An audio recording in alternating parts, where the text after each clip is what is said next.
Meanwhile, in the ancient halls of Kamar-Taj, a sorcerer has agreed to set aside all magic for 7 days, which means every door must be opened by hand, every meal cooked with actual fire, and every staircase climbed on tired legs. Welcome, friend. You've wandered into another quiet corner of worlds, both mystical and mundane.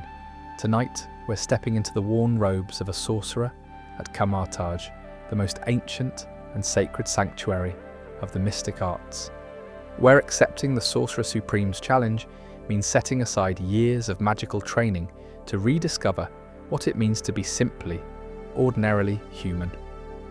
Here, with hands that usually weave spells now holding brooms and cooking spoons, you'll discover that even someone who can bend reality still needs to climb stairs, still needs to chop vegetables, still needs to carry water from the well when magic is temporarily forbidden.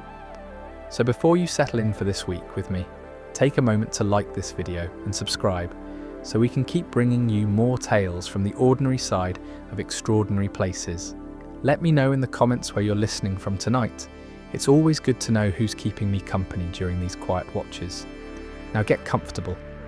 Let the quiet hush of the room surround you and allow the small steady rhythms of life without magic to guide you gently toward rest. You stand in the main courtyard of Kamar-Taj, your breath creating small clouds in the crisp November air, the morning sun barely cresting the Himalayan peaks that surround the sanctuary. Your hands rest at your sides, no mudras, no gestures, just hands, as you listen to Dr. Strange address the assembled community. You've been studying at Kamar-Taj for 3 years now, not a master yet, but no longer a novice either. You can open portals to most major cities, project your astral form reliably, and maintain basic protective wards. You've learned to see the mirror dimension, to draw energy from mystical sources, to manipulate time in small controlled ways. Magic has become as natural to you as breathing, perhaps more natural, since you often forget to breathe properly during complicated spell work.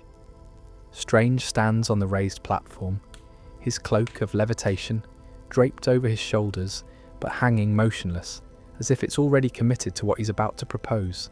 His scarred hands rest calmly at his sides as he speaks.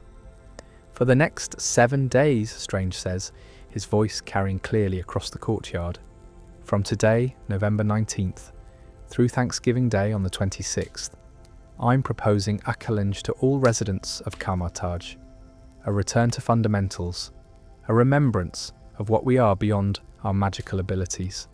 You shift your weight slightly, your heavy robes rustling. Around you, other students and masters listen with varying expressions. Curiosity, concern, confusion.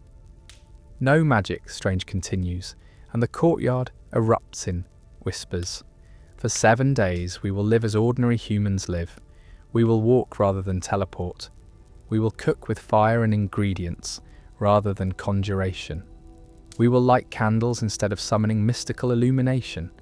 We will carry, climb, clean, and care for ourselves and this sanctuary using only our hands, our tools, and our efforts. Your first thought is immediate and practical. But I was going to portal to the market in Kathmandu this afternoon. Your second thought is slightly embarrassed recognition that portaling half a mile to avoid a walk is exactly the kind of magical convenience Strange is talking about. This is, of course, voluntary, Strange adds, though his slight smile suggests he knows that few will decline.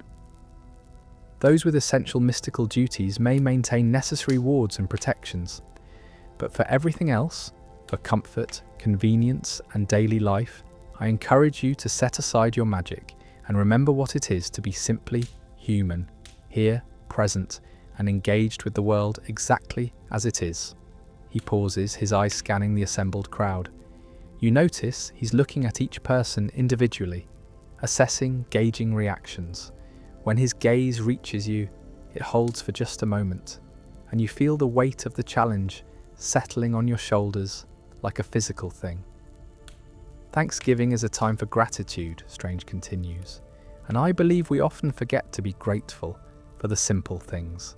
for hands that can work, for bodies that can move, for the satisfaction of tasks completed through direct effort rather than supernatural shortcut. Magic is a gift, yes, but so is the ordinary world, and we've perhaps forgotten how to appreciate it. He pauses, and in that pause you find yourself thinking about gratitude in a new way. You've been grateful for your magical abilities, certainly, grateful for the opportunity to study at Kamar-Taj, grateful for the masters who teach you, grateful for the power you've developed. But have you been grateful for your hands, for your legs that carry you, for your eyes that see, for the simple human capabilities that existed before magic, that will exist if magic is ever taken away, that are the foundation everything else builds upon? The question settles into you uncomfortably. You've taken your body for granted, you realize? Treated it as merely a vessel for magical energy, a tool to channel mystical power, something to maintain minimally and otherwise ignore. When was the last time you thanked your hands for their work? When did you last appreciate your legs for carrying you? When did you acknowledge the miracle of simply being embodied, simply being physical, simply being alive in flesh and bone? Stranger's challenge suddenly feels less like an ordeal and more like an opportunity, a chance to reconnect with gratitude for the fundamental gifts you've been overlooking while chasing mystical advancement. And I believe we often forget to be grateful for the simple things, for hands that can work, for bodies that can move, for the satisfaction of tasks completed through direct effort rather than supernatural shortcut. Magic is a gift, yes, but so is the ordinary world, and we've perhaps forgotten how to appreciate it. Around you, hands begin to rise. Master Wong raises his immediately, his expression suggesting this isn't his first experience with such exercises. Master Hamir, the elderly gardener, nods with approval. You suspect he works without magic most of the time anyway. Several students raise their hands, some eagerly, others reluctantly. You hesitate. 7 days without magic. 7 days of walking everywhere. 7 days of manual labour for every small task. 7 days of being ordinary. But there's something in Stranger's words that resonates. You've been feeling disconnected lately, you realise. Your studies have become increasingly abstract. Portal mechanics, dimensional theory, astral projection techniques. When was the last time you just existed? When was the last time you accomplished something without reaching for magic? You raise your hand. Strange nods, his smile widening slightly as he counts acceptances. Excellent. For those participating, remember, no levitation, no transmutation, no mystical shortcuts. If you need to move something heavy, use your muscles or ask for help. If you need to clean something, use water and cloth. If you need to go somewhere, walk. And if you find yourself reaching instinctively for magic, pause, breathe, and choose the manual method instead. The assembly begins to disperse, and you find yourself standing in the courtyard, feeling suddenly very aware of your body, the weight of your robes, the cold stone beneath your boots, the slight ache in your lower back from standing still for too long. You've been using minor levitation charms to reduce the weight of your clothing. You realise you've been using subtle magical adjustments to maintain perfect posture without effort. All those small conveniences are now gone. Master Wong approaches you as the crowd thins. Your first time with a no magic discipline? He asks, his tone friendly. Yes, Master Wong. Good luck, he says, and something in his expression suggests you'll need it. The first day is the hardest. You'll reach for magic 100 times out of pure habit. By day 3, you'll start to adapt. By day 7, you might even appreciate it. Might, you ask? Wong smiles. Some people hate it the entire time, but those are usually the people who need it most. He walks away, leaving you alone in the courtyard with the morning sun climbing higher and the realization settling in. For the next 7 days, you're just a person. No portals, no spells, no convenient magic to smooth the rough edges of daily life. Your stomach growls, reminding you that breakfast hasn't happened yet. Normally, you'd head to the dining hall, where meals are served, Food that's been prepared with a combination of manual cooking and magical assistance, making the process efficient and the results consistently good. But if you're doing this challenge properly, you should probably prepare your own breakfast without magic. The thought is simultaneously daunting and oddly exciting. When was the last time you actually cooked something? Not conjured it, not heated it mystically, but actually cooked it with fire and ingredients and attention? You can't remember. You head toward the kitchen building, walking normally. No enhancement, no subtle levitation, just legs and feet and the slow pace of ordinary human movement. The path from the courtyard to the kitchen is perhaps 200 yards, and you've walked it hundreds of times, but always quickly, always in a hurry, often while reading a book that you're holding in front of you with telekinesis. Now you just walk, and it takes longer than you expect, and you notice things you've never noticed before. The way the morning light angles across the stone walls, creating patterns of shadow and illumination, the sound of wind moving through the ancient trees, the texture of the flagstones beneath your feet, slightly uneven, worn smooth by centuries of passage, a small spider web in the corner of a doorway, covered in dew, drops that catch the light like tiny diamonds. By the time you reach the kitchen building, you've used up nearly 5 minutes just walking. 5 minutes that normally would have been, 30 seconds of purposeful striding, 15 seconds of enhanced movement, instant if you'd been willing to portal. The kitchen building is a long stone structure with multiple rooms, prep areas, cooking spaces, storage, and a large communal dining hall.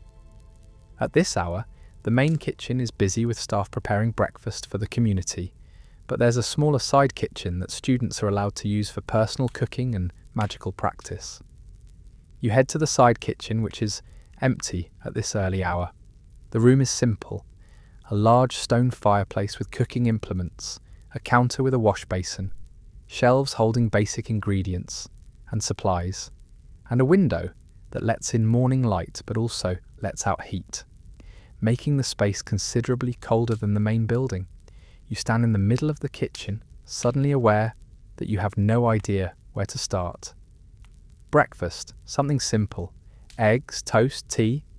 Yes, start with tea. Everyone knows how to make tea, right? You approach the fireplace, where embers from yesterday's fire still glow faintly beneath a layer of ash. Normally, you'd gesture, and the fire would spring to life, flames leaping up exactly as hot as needed. Now you need to actually build a fire. You kneel in front of the fireplace, and immediately your knees protest. The stone floor is hard and cold, and kneeling hurts in a way you've forgotten about because you've been using minor, cushioning charms without even thinking about it. You shift, trying to find a more comfortable position, and resign yourself to discomfort. The fire-building supplies are in a basket beside the hearth: kindling, larger pieces of wood, a flint and steel striker. You've seen people build fires, certainly. You've built fires yourself, back in your first weeks at Kamar-Taj before you learned the ignition cantrip. But that was 3 years ago, and your hands have forgotten the technique. You arrange kindling over the embers, creating a small teepee structure, the way you vaguely remember being taught. Then you take the flint and steel, strike them together, and nothing happens. You strike again. A tiny spark, but it goes nowhere. Third try, fourth try, fifth try, your hands are getting cold, your knees are definitely hurting, and you're starting to feel frustrated.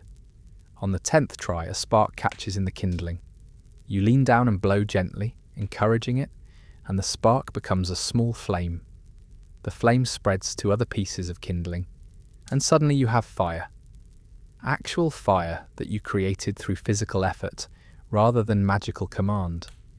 It feels like a genuine accomplishment. You feed the growing fire with larger pieces of wood, building it up until it's hot enough to support the cast iron kettle. The kettle hangs on a hook that swings over the fire, and you fill it with water from the basin, cold water, carried by hand, poured carefully to avoid splashing. While the water heats, you look for tea leaves. The shelves hold various supplies, organised with labels written in different hands, some neat and precise, others hasty and nearly illegible. You find a jar labelled black tea, morning blend, and measure out leaves into a small ceramic teapot, using your hands to gauge the amount, rather than any mystical precision. The kettle begins to steam, then whistle softly.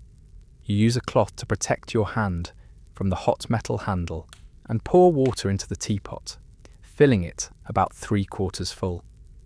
The tea leaves swirl and begin to steep, releasing their colour and aroma into the water. While waiting for the tea to brew, you tackle the next challenge: toast. There's bread in a covered basket, fresh enough, baked yesterday probably, sliced into thick pieces, and there's a toasting fork hanging near the fireplace, a simple tool with a long handle and 2 prongs designed to hold bread near flames. You spear a piece of bread on the fork and hold it near the fire, watching as the surface begins to brown. Too close and it burns immediately. Too far and it barely toasts.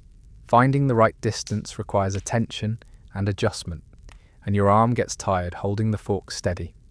When the first side is done, you flip the bread and toast the second side, achieving reasonably even browning through careful attention.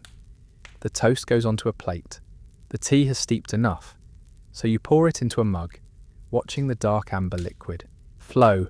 Steam rises, carrying the scent of bergamot and something slightly spicy. You add honey from a small jar, stirring with a wooden spoon, and the tea becomes slightly cloudy as the honey dissolves. Your first meal prepared entirely without magic.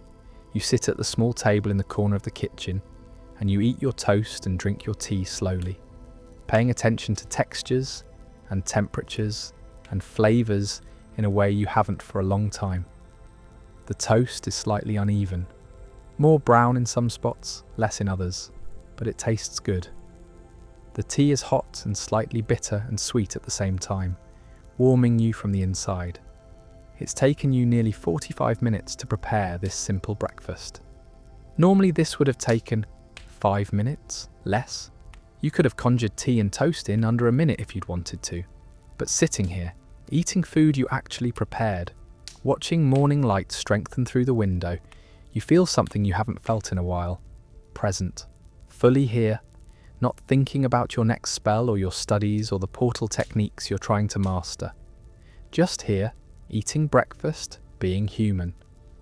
The week is going to be very long, you realise, and very slow, and possibly very frustrating.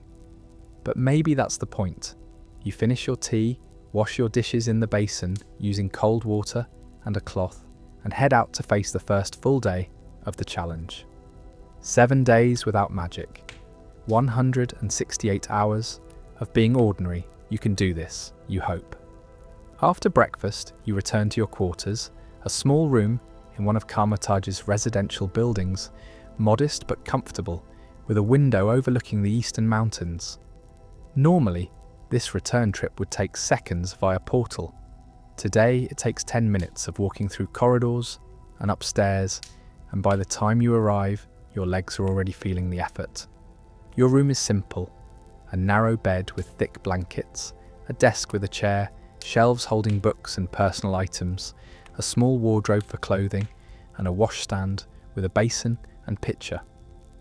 The stone walls are bare except for a single tapestry depicting a mandala pattern. The floor is wood, worn smooth by decades of previous occupants. You've been maintaining this room with magic for 3 years without consciously realising it. Small levitation charms to lift dust away, minor temperature regulation, spells to keep it comfortable, a cleaning cantrip you cast absent-mindedly every few days that keeps everything tidy and organised. Now, looking around with the awareness that you'll need to maintain this space manually for a week, you notice things you've been ignoring. Dust on the shelves, the bed unmade from this morning's rushed departure to hear strangers' announcement, books stacked haphazardly rather than properly shelved, your robes from yesterday draped over the chair rather than hung properly, small tasks that magic handled effortlessly but that now require actual attention. You start with the bed because it's the largest and most obvious task. You pull the blankets and sheets off completely. They're heavy, heavier than you expected, and arranging them takes physical effort. You shake out each layer, smooth it flat, tuck edges under the mattress, layer them back on in proper order. The work is repetitive and slightly tedious, but when finished, the bed looks neat and inviting in a way it hasn't for a while. Next, the books. You've been studying portal mechanics lately, and textbooks are scattered everywhere, on the desk, on the floor, stacked on the windowsill. You gather them systematically, checking titles, organising by subject and frequency of use. The shelf system becomes clear as you work. Magical theory on the top shelf, practical spellcraft on the second, history and philosophy on the third, personal reading on the fourth. Books you're actively using get placed on the desk in a neat stack, ready for evening study. The organisation takes nearly an hour. The process of building this fire teaches you something fundamental about patience. With magic, everything is instant. Gesture and flame appears, no intermediate steps, no gradual development. But physical fire requires time. The spark must catch, the kindling must ignite. The flames must strengthen before larger pieces can be added. Each stage is necessary, cannot be rushed, must be allowed to develop naturally. You find yourself applying this lesson mentally to your mystical studies, wondering how much you've tried to rush, how many stages you've skipped in pursuit of immediate results. Your knees are genuinely painful now, the cold stone beneath you unforgiving. You shift your weight, trying to redistribute pressure, but there's no comfortable position. This is just uncomfortable, and it will remain uncomfortable until you're done, and you have to accept that discomfort as the price of fire building.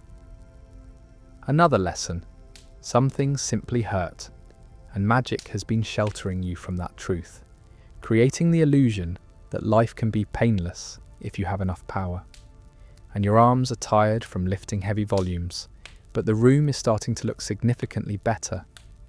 You can see the desk surface now, the wood grain visible where it's been hidden under piles of texts. The shelves look orderly rather than chaotic. Cleaning comes next, and you realise you don't actually have cleaning supplies in your room. They're kept in a communal storage closet down the hall. Mops, brooms, dusting cloths, soap. You've never needed to retrieve them before, because you've never needed them. You head down the hall, walking again, always walking, and find the storage closet unlocked. Inside is a surprising array of supplies, clearly maintained by the non-magical staff, who've been keeping Kamar-Taj clean, while sorcerers focused on mystical matters. You select a dusting cloth and a broom with a dustpan, feeling slightly awkward carrying them back to your room. You pass another student in the hallway, someone you recognise from classes, and they glance at your armload of cleaning supplies with an expression of sympathetic recognition. They're doing the challenge too. Back in your room, you start dusting. The cloth moves across shelf surfaces, collecting a surprising amount of dust and debris. Each shelf requires multiple passes, careful attention to corners and edges where dust accumulates most densely. The process is meditative in a way, repetitive motion, visible results, a simple task that requires presence, but not deep thought. The floor needs sweeping, so you push furniture aside. The desk is heavy, requiring real effort to move, and sweep systematically, starting from the farthest corner and working toward the door. The broom reveals dust, hair, small bits of paper, a button that's been missing from one of your robes for weeks. You sweep it all into the dustpan, which you then need to carry to the waste chute at the end of the hallway. More walking. Always more walking. By the time your room is clean, it's mid-morning, and you've been working for nearly 2 hours on tasks that normally wouldn't even register as tasks.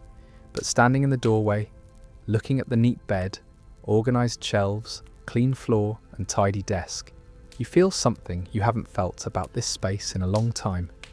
Pride.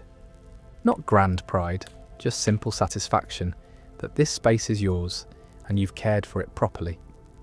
Your stomach reminds you that breakfast was small and several hours ago. Lunch won't be served in the dining hall, for another 2 hours, which means you could prepare a snack in the student kitchen, but you're not sure you have the energy to build another fire and cook something. Instead, you decide to take an apple from the bowl in the common room and eat it while tackling your next challenge. Laundry. You've been using cleaning charms on your robes. Every day, you gesture over them, and they become fresh and clean without any physical washing. You have 5 sets of robes, which means each set gets worn approximately once a week before being magically cleaned and returned to rotation. You have no idea when they were last actually washed with water. The laundry building is at the far end of Kamar-Taj's residential complex, a squat stone structure built over a hot spring that provides naturally heated water for washing. You've walked past it hundreds of times, but never actually been inside. You gather your dirty robes, 3 sets that need cleaning, and bundle them into a carrying basket you find in the wardrobe. The basket is woven bamboo, sturdy but awkward to carry when full of heavy fabric. You hoist it onto your hip and head out, walking through corridors, downstairs, across a courtyard, and finally to the laundry building. Inside, the air is warm and humid, carrying the scent of soap and wet fabric. Several large stone tubs are built into the floor, fed by pipes that bring hot spring water, with drains that allow water to flow out after use. Scrub boards, soap, washing bats, and other traditional laundry tools hang on the walls. A few other people are working. You recognise Master Drum, an experienced sorcerer who's apparently also accepted the challenge, bent over a tub, scrubbing what looks like training robes. He glances up as you enter. "First time doing actual laundry?" he asks, his tone sympathetic rather than mocking. "Is it that obvious?" "You're holding the basket like it might bite you," he grins. "Come here, I'll show you the basics." You approach, grateful for guidance, and Drum walks you through the process. Fill a tub with hot water from the spring pipe. Add soap. He shows you a large bar of harsh-smelling soap that's kept in a wooden box. Submerge the robes and agitate them to loosen dirt. Use the scrub board for particularly dirty areas. Rinse thoroughly in clean water. Wring out excess water. This requires surprising strength. Hang to dry on the lines outside. The whole process takes about an hour per load, Drum explains, and your arms will be tired by the end. But there's something satisfying about it. I've been doing this challenge voluntarily for years. 1 week every season, no magic, keeps me grounded. You thank him and start your first load, following his instructions. The water is hot enough to make your hands red, and the soap stings in small cuts you didn't know you had. The scrubbing is hard physical work, requiring pressure and repetition to work soap through the heavy fabric. Your robes are more soiled than you expected. The cleaning charms apparently just mask dirt rather than removing it completely. As you work, scrubbing fabric against the corrugated surface of the washing board, you fall into conversation with Drum, who's working on his own laundry at the next tub. "Why do you do this voluntarily?" you ask. "Magic makes things easy," Drum says, wringing out a shirt with practiced efficiency. But easy isn't always good. When everything is effortless, you lose appreciation for effort. When everything is instant, you lose patience. When you can always take shortcuts, you forget why the long way matters. And the long way matters because it's real. He hangs the shirt on a line. Magic is real too, don't misunderstand me, but there's a particular realness to physical work that keeps you connected to the world. If you spend all your time in the mirror dimension or the astral plane or manipulating mystical energies, you can start to feel disconnected from the ordinary world, like you're above it. This, he gestures at the laundry tubs, this reminds you that you're not above anything. You're just a person with particular skills, and those skills don't make you better than anyone else. His words settle into your mind as you return to scrubbing. The work continues, rhythmic and demanding, and your thoughts simplify into the immediate sensations. Hot water, harsh soap, the rough texture of fabric against your hands, the ache building in your shoulders and forearms. By the time you finish all 3 sets of robes, the laundry work continues, and you find yourself falling into a kind of meditation. The repetitive motion of scrubbing becomes a rhythm, your breath synchronizing with the strokes, your mind entering a state of relaxed attention. This is different from mystical meditation, which requires intense focus and conscious manipulation of awareness. This is simpler. Just body working, mind resting, presence maintained through physical engagement rather than mental discipline. Master Drum hums while he works, an old tune you don't recognize, probably something from his childhood. The melody is simple and repetitive, and you find it oddly comforting. Other sounds fill the laundry building: water splashing, fabric being wrung, occasional conversation between workers, the crackle of fires heating water in the boilers. It's a busy, human soundscape, completely different from the mystical silence of the mirror dimension or the ethereal tones of astral realms.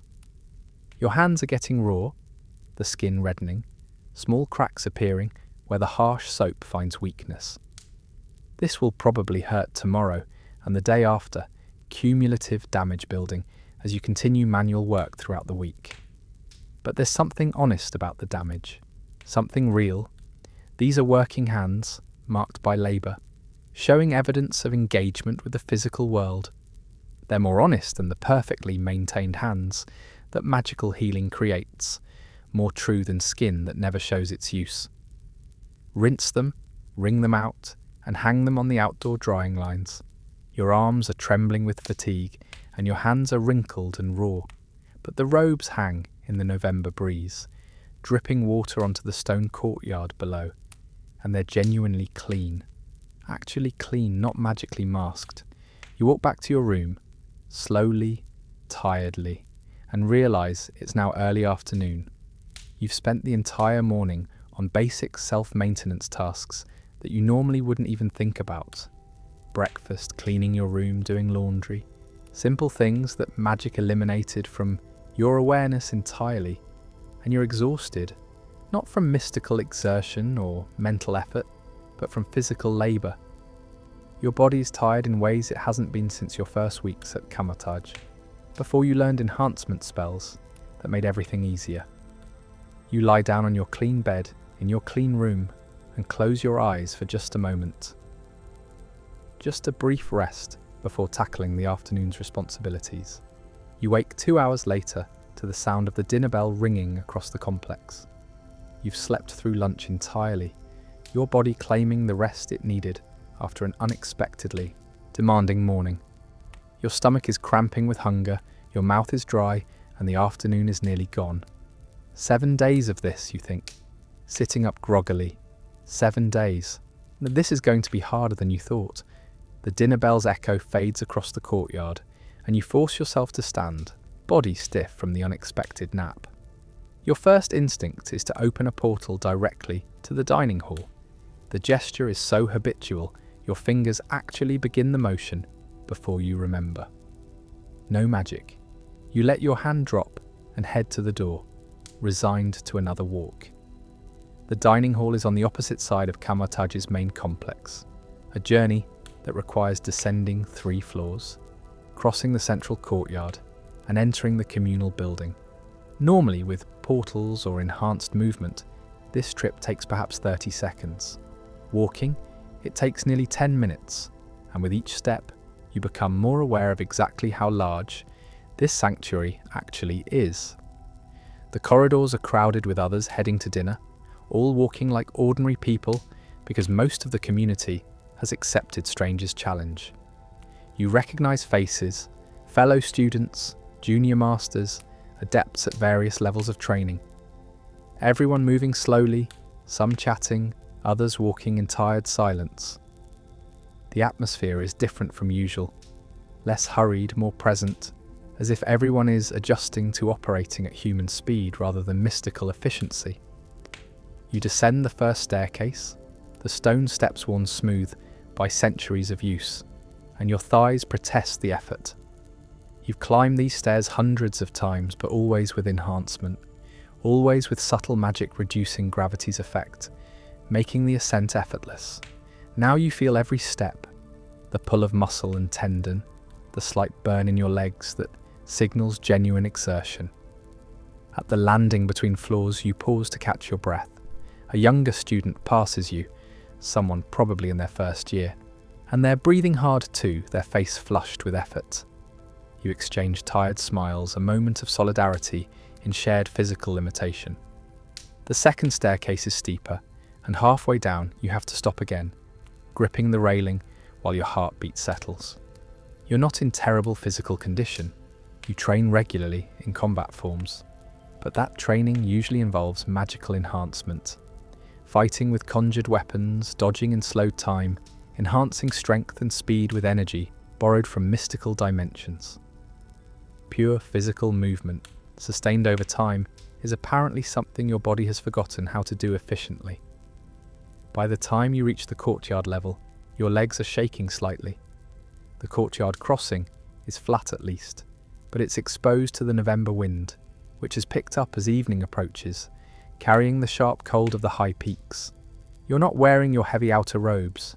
They're still hanging on the laundry lines, probably frozen, stiff by now, and your lighter training robes don't provide much insulation. You're cold, truly cold, for the first time in years. You've been maintaining unconscious warming charms, you realise, subtle spells that kept your body temperature regulated regardless of external conditions. Without them, you're just a human, in thin cloth, facing Himalayan November evening wind. You walk faster, trying to generate warmth through movement, arms wrapped around yourself for whatever minimal insulation that provides. Other sorcerers cross the courtyard in various states of similar discomfort. You're clearly not the only one who's been using warming magic without realising it.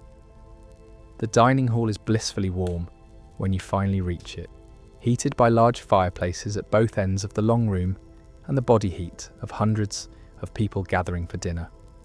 The warmth hits you like a physical thing, and you stand in the doorway for a moment, just thawing, feeling sensation return to your ears and nose and fingers. The dining hall is organised with long tables arranged in rows, each table seating perhaps 20 people. Normally, meals are served buffet style, with food laid out on a central counter, dishes that have been prepared by the kitchen staff using a combination of conventional cooking and magical assistance. Tonight, the buffet appears entirely conventional, steam rising from large pots and bowls, kitchen staff ladling portions onto plates without any mystical flourishes. You join the line, moving slowly forward as each person ahead receives their meal. The wait is longer than usual. Without magic to speed the serving process, everything takes more time. But eventually, you reach the counter, receive a bowl of vegetable stew, a piece of bread, and a cup of tea, and turn to find seating. Most tables are already full or nearly full. You spot Master Wong sitting with several other senior masters and consider approaching, but their conversation looks serious, and you're not sure you'd be welcome. Another table holds a group of younger students engaged in animated debate. A third table is occupied by the sanctuary's non-magical staff, the people who've been doing manual labour all along, while sorcerers work their magic, and they're watching the rest of the hall with expressions that range from amusement to sympathy. You finally find space at a table occupied by several students around your level of training.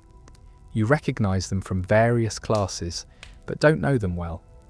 They nod acknowledgement as you sit, and you nod back, too tired and hungry to attempt actual conversation. The stew is simple but good. Root vegetables, beans, herbs, thick broth. The bread is dense and filling. The tea is black and unsweetened, slightly bitter but warming. You eat mechanically, focused entirely on getting food into your body, barely tasting anything. Conversation gradually develops around you as others finish their immediate hunger. I walked all the way to the library and back 3 times today because I kept forgetting things. Tried to levitate a book and nearly dropped it on my foot when the spell didn't cast. Never realised how much I use prestidigitation to open doors. I must have stood in front of a locked door for 5 minutes this afternoon before I remembered I needed to actually use the key. My hands are covered in blisters from hauling water. The complaints are universal, and there's something comforting in the shared experience. Everyone is struggling. Everyone is tired. Everyone is adjusting to physical limitations they'd forgotten they had. You finish eating and carry your bowl to the washing station, another manual task, scraping leftover food into a compost bucket, rinsing the bowl in a tub of soapy water, placing it on the drying rack. Simple work, repetitive work, the kind of thing that would normally be handled by animated dishware or cleaning spirits. Tonight, everyone does their own washing, and the line at the tub is long and slow moving. By the time you've cleaned your dishes, by day 3, your body's adapting in unexpected ways. The soreness is still present, but it's changing quality. Less sharp pain, more of a deep ache that speaks to muscles rebuilding, systems adjusting. Your sleep is deeper, more complete, the exhaustion of physical labour pulling you into rest that mystical tiredness never achieved. You wake feeling somehow more refreshed despite sleeping in a cold room, as if genuine physical rest restores something that magical rest cannot touch. Your appetite has changed too. Food tastes different, stronger, more immediate, more satisfying. The simple breakfast of bread and cheese and tea is delicious in a way that conjured meals never were. The flavours more distinct, the textures more present. You find yourself eating slowly, paying attention, engaging with the act of nourishment rather than just mechanically fueling yourself for the day's activities. Even your thoughts feel different, clearer somehow, less abstract. The constant mystical awareness that normally runs in the background of your consciousness, the subtle sensing of dimensional energies, the automatic cataloguing of mystical threats and opportunities, has quieted, leaving just ordinary awareness. You see what's in front of you. You think about what you're doing. You exist in the present moment without the constant mystical overlay that usually distances you from immediate experience. Full night has fallen outside the windows. The temperature has dropped further, and when you exit the dining hall to make the return journey to your quarters, the cold is sharp enough to make you gasp. The walk back is miserable. You're tired from the day's exertions, still not fully recovered from your nap, and the cold penetrates your thin robes almost immediately. The courtyard crossing seems longer than before, the wind stronger, your body less able to generate warmth now that exhaustion has set in. You climb the stairs slowly, pausing frequently, gripping the railing, forcing your tired legs to lift and climb, and lift again. Other sorcerers move around you, some passing, some struggling similarly. The usual hierarchy of Kamar-Taj, masters, adepts, students, novices, seems less relevant tonight. Everyone is just a tired person trying to get back to their room. You finally reach your floor and shuffle down the corridor to your door.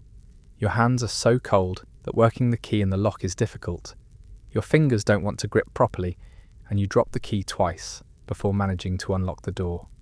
Inside, your room is cold. Not as cold as outside, but cold enough that your breath is visible. Normally, you maintain a warming charm on the space that keeps it comfortable year-round. Tonight, it's just a stone room in November in the Himalayas, heated only by whatever warmth the building's thick walls retain from the day's sun. You need to light a fire in your small fireplace.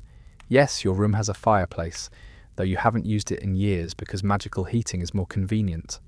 But building a fire requires effort you're not sure you have after the day's exertions. You stand in the cold room, shivering, considering your options.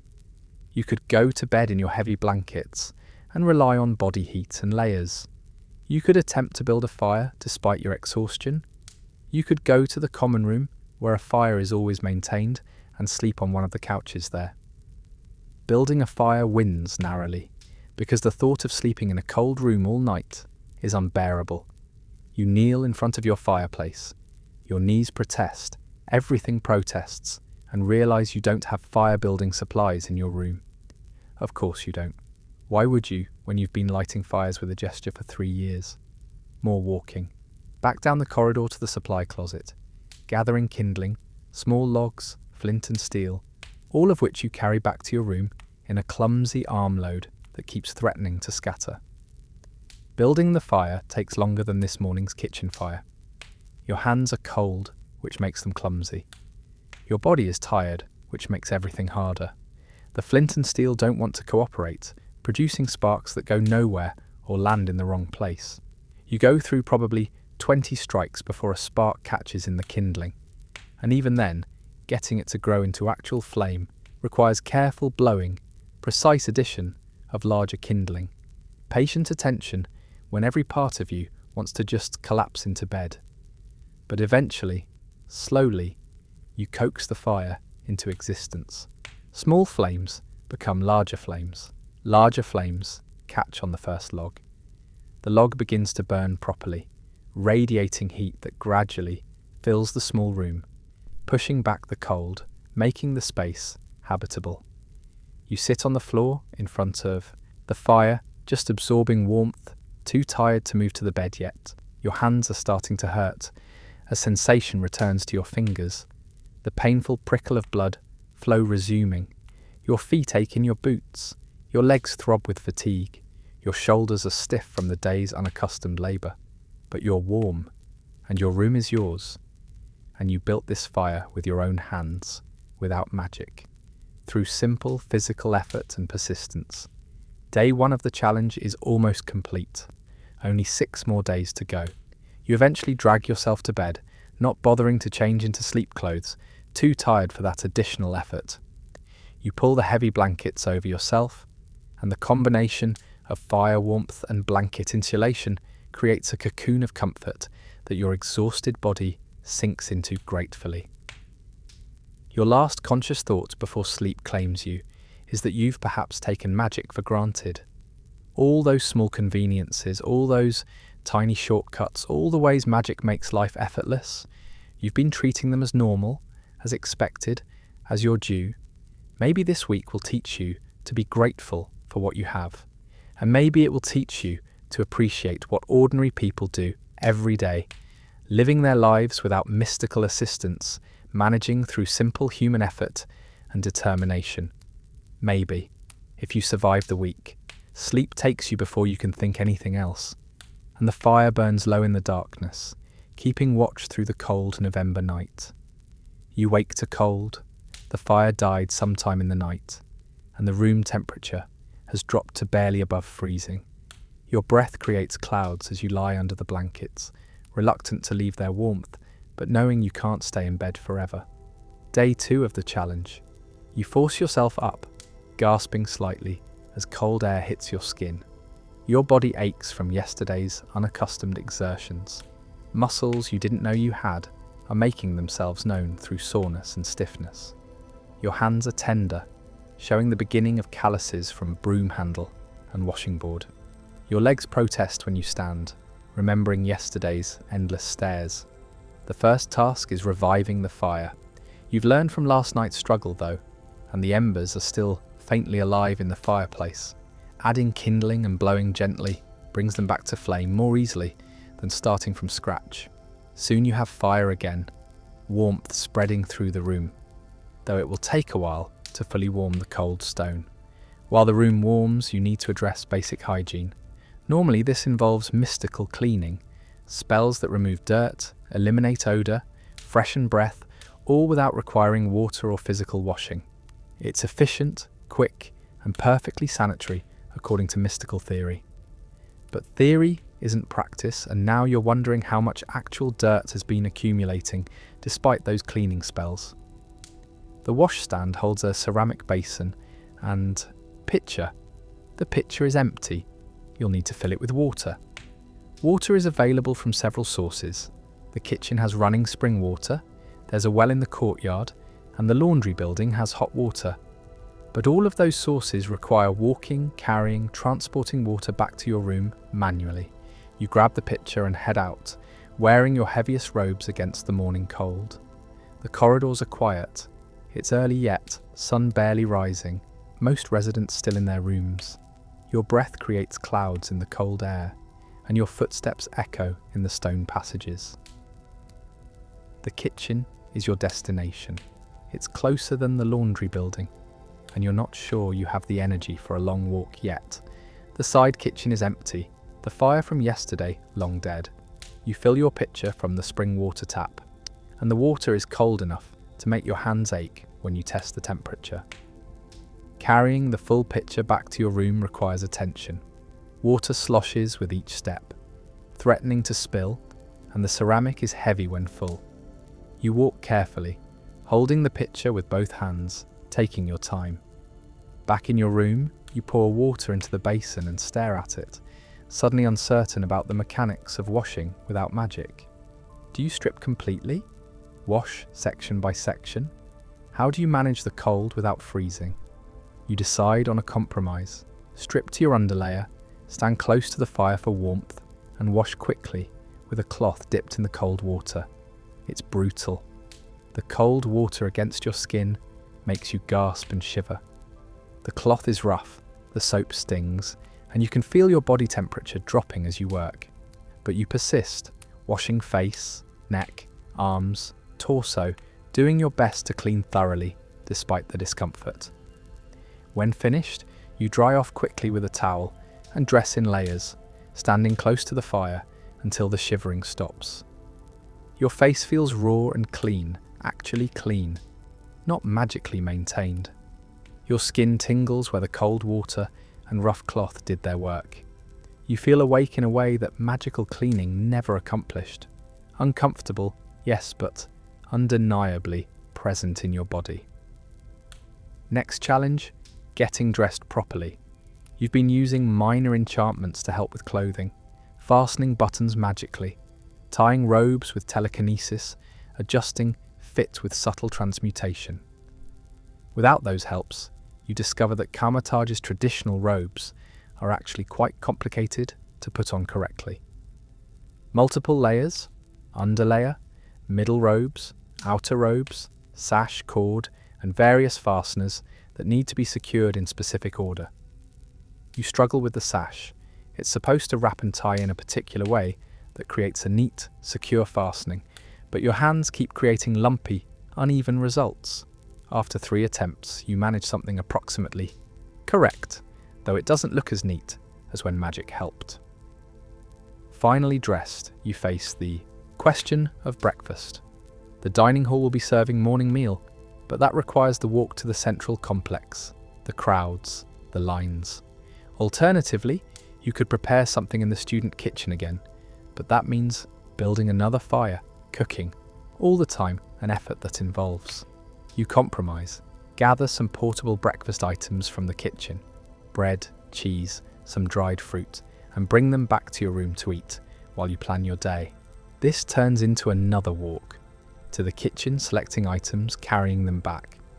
By the time you turn to your room, you've already been awake for an hour and accomplished only the basic necessities of getting up, washing, dressing, and obtaining food. An hour for things that magically take 10 minutes.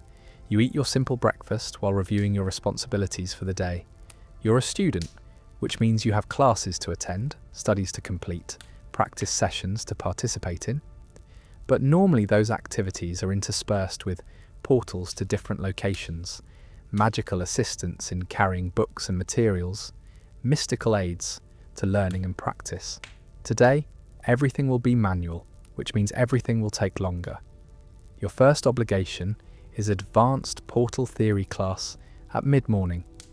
The class meets in the East Tower Library, which is approximately a 15-minute walk from your quarters.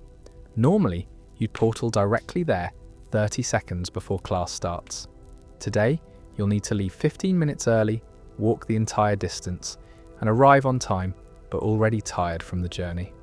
The class requires bringing textbooks, 3 heavy volumes of mystical theory, usually transported in an enchanted bag that reduces their weight to nothing. Today, they'll need to be carried physically.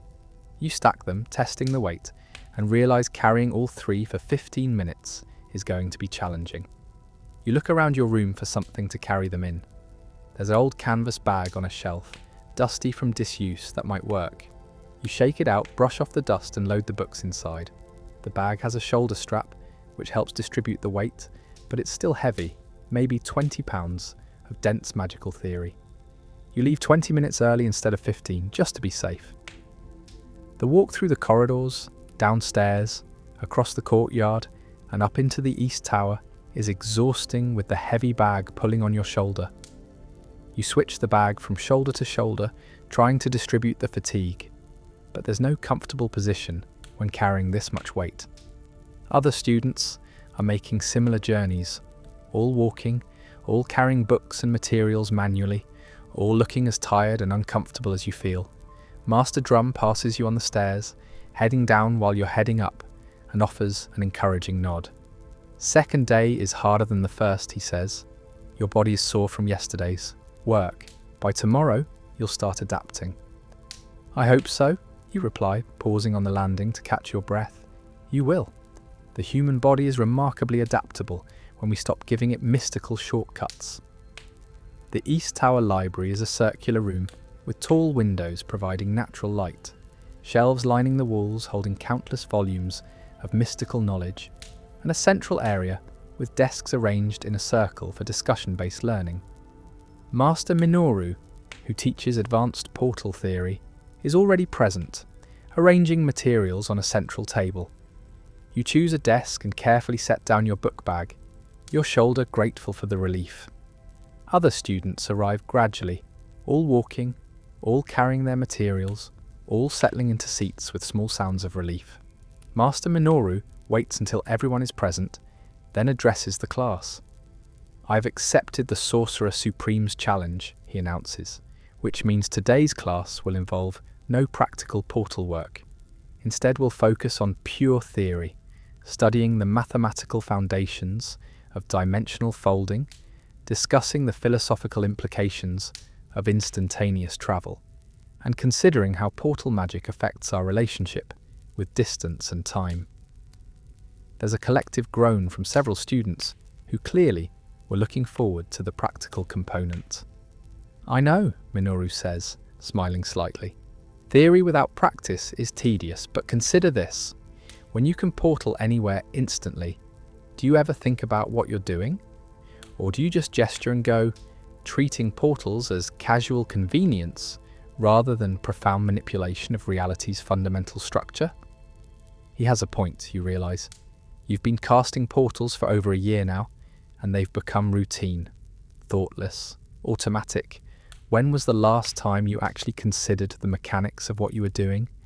The folding of space, the bridging of distance, the temporary violation of normal physical law? The class proceeds through pure theory. Equations on chalkboards, discussions of dimensional topology, philosophical debates about the nature of distance and presence. It's intellectually demanding in a different way than practical magic. No physical exhaustion, but sustained mental focus, attention to abstract concepts, careful reasoning through complex theoretical frameworks. You take notes with actual pen and paper, another manual task. Usually, you'd use enchanted quills that transcribe lectures automatically, creating perfect notes without effort. Today your hand moves across the page, forming letters, capturing ideas, the physical act of writing helping to cement concepts in memory in ways automatic transcription never did. Your hand cramps after an hour of constant writing. You shake it out, flex your fingers, and continue, accepting the discomfort as part of the process. The class lasts 3 hours, standard length, but without the break for practical work, it feels longer. By the end, your mind is full and tired, your hand is cramping badly, and you're deeply ready to be done, sitting still. Master Minoru concludes, for your assignment this week, I want you to walk somewhere significant without magic, somewhere you would normally portal. Pay attention to the journey. Notice what you see, what you think about, how the distance affects your relationship with the destination. Write a reflection on what the walk teaches you about the nature of portals and what we gain and lose through instantaneous travel. Due at the end of the challenge week. The assignment is unusual but appropriate. You gather your books, hoist the heavy bag onto your shoulder, and join the exodus of students heading back to various parts of the complex. The walk back to your quarters takes another 15 minutes. By the time you arrive, it's past noon and you're hungry, tired, and developing a headache from the mental exertion of the class combined with physical fatigue from all the walking. You need lunch, which means either going to the dining hall, more walking, or preparing something in your room, more work. You stand in your doorway, overwhelmed by the simple question of how to feed yourself, and realize that ordinary human life is exhausting in ways mystical training never prepared you for. How do people do this every day? How do they manage the constant small tasks, the endless walking, the repetitive work of simply maintaining themselves without any magical assistance? You don't have an answer, but you have 6 more days to figure it out. For now, you need food. You choose the dining hall, at least there someone else does the cooking, and resign yourself to another walk through Kamar-Taj's sprawling complex. You step out of your room, close the door, and head down the corridor, one tired step at a time, learning to live at human speed in a world designed for magic. Chapter 5. The afternoon of small tasks.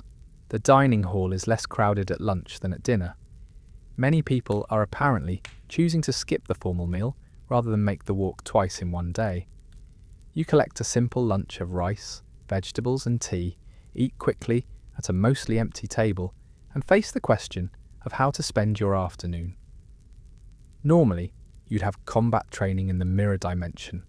At this hour, 2 hours of intensive practice with mystical weapons, enhanced movement, magical offense and defense. But the mirror dimension requires magic to access, and combat training without mystical enhancement is, well, it's just regular physical combat practice. You check the notice board near the dining hall entrance, where schedule adjustments for the challenge week have been posted. Combat training has been relocated to the outdoor training ground and modified to traditional weapons and physical technique only. Optional attendance.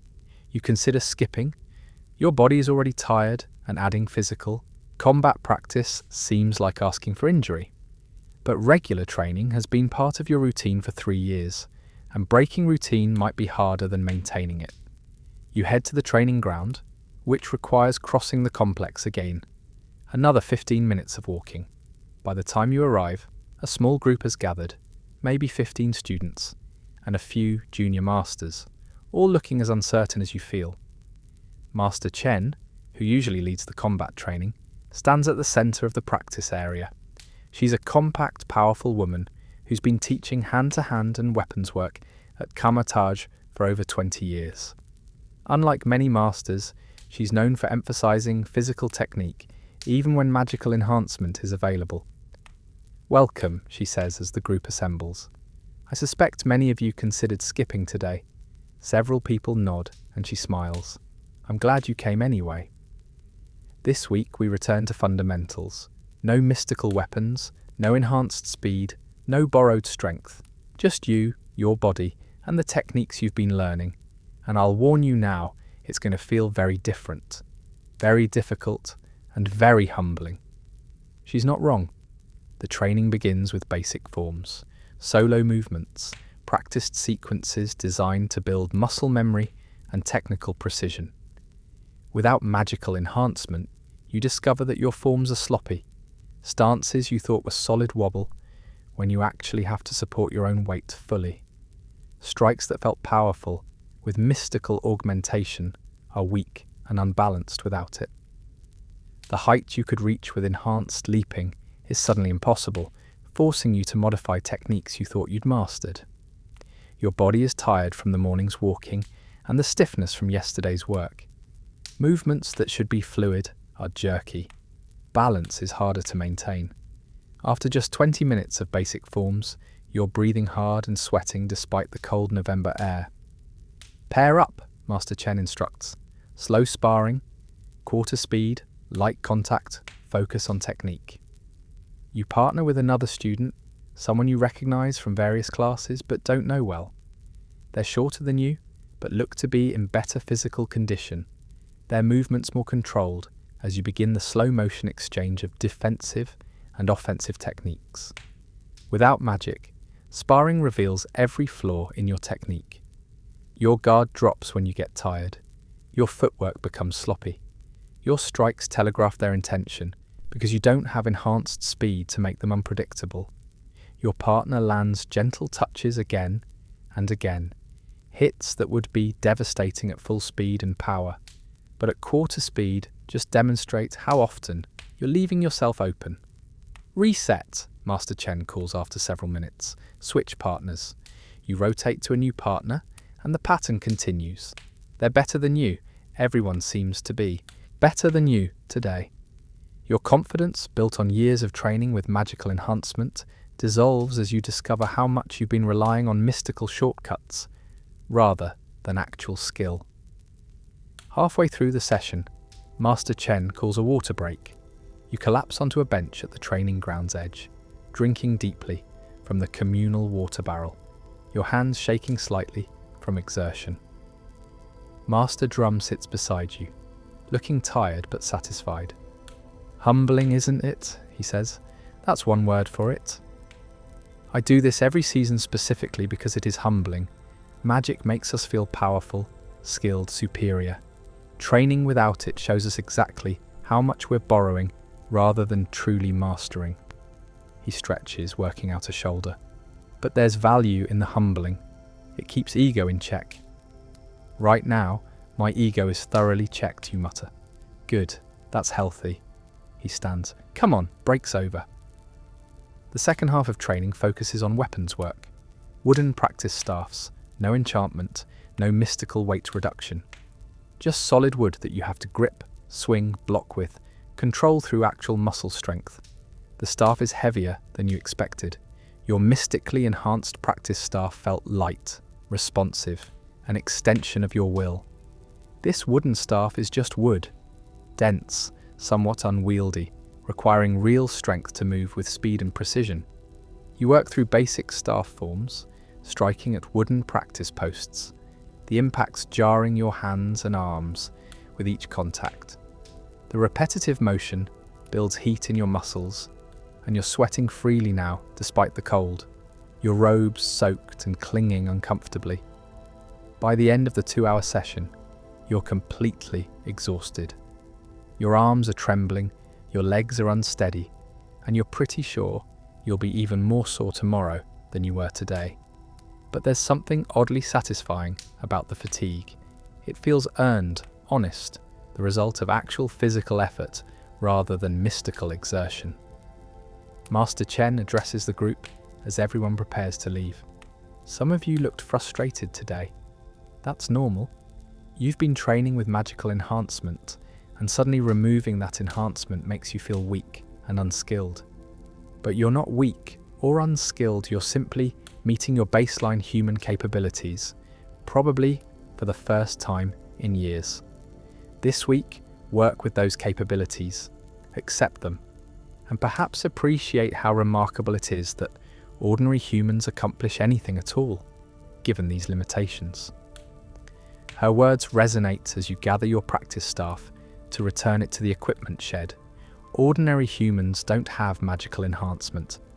They live their entire lives at this level of capability, the level you're now struggling with for just 1 week.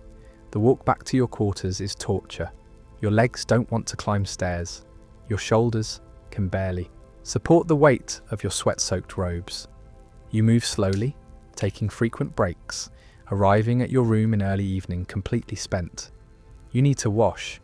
You're covered in sweat and dust from the training ground. But the thought of walking to the laundry building, heating water, actually bathing manually, is overwhelming. You compromise. Pour your remaining wash basin water into a bowl, heat it as best you can over your room's fire, and do a basic washcloth bath in your room. It's not thorough, and the lukewarm water doesn't feel great, but it removes the worst of the sweat and dirt. Clean enough? You change into dry robes and face the next question: dinner. The dining hall means another walk. Cooking in the student kitchen means building fire and preparing food. Both options sound equally exhausting. You remember the dried fruit and nuts you have stored in your room. supplies you keep for between-meal snacks. Tonight, that becomes dinner. A handful of dried apricots, some walnuts, a piece of leftover bread from lunch. Not a proper meal, but enough to quiet your stomach's complaints.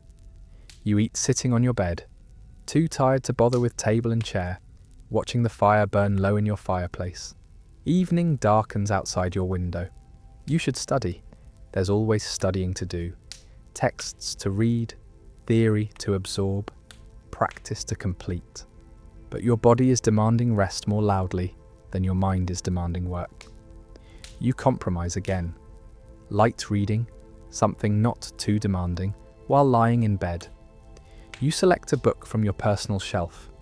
Not a textbook, but a collection of mystical philosophy you've been meaning to read for months. The kind of book that's interesting but not essential, enlightening but not required. You light a candle on your bedside table. You've gotten better at fire starting at least, and open the book. The candlelight is warm and flickering, not as bright as magically conjured illumination, but somehow more pleasant.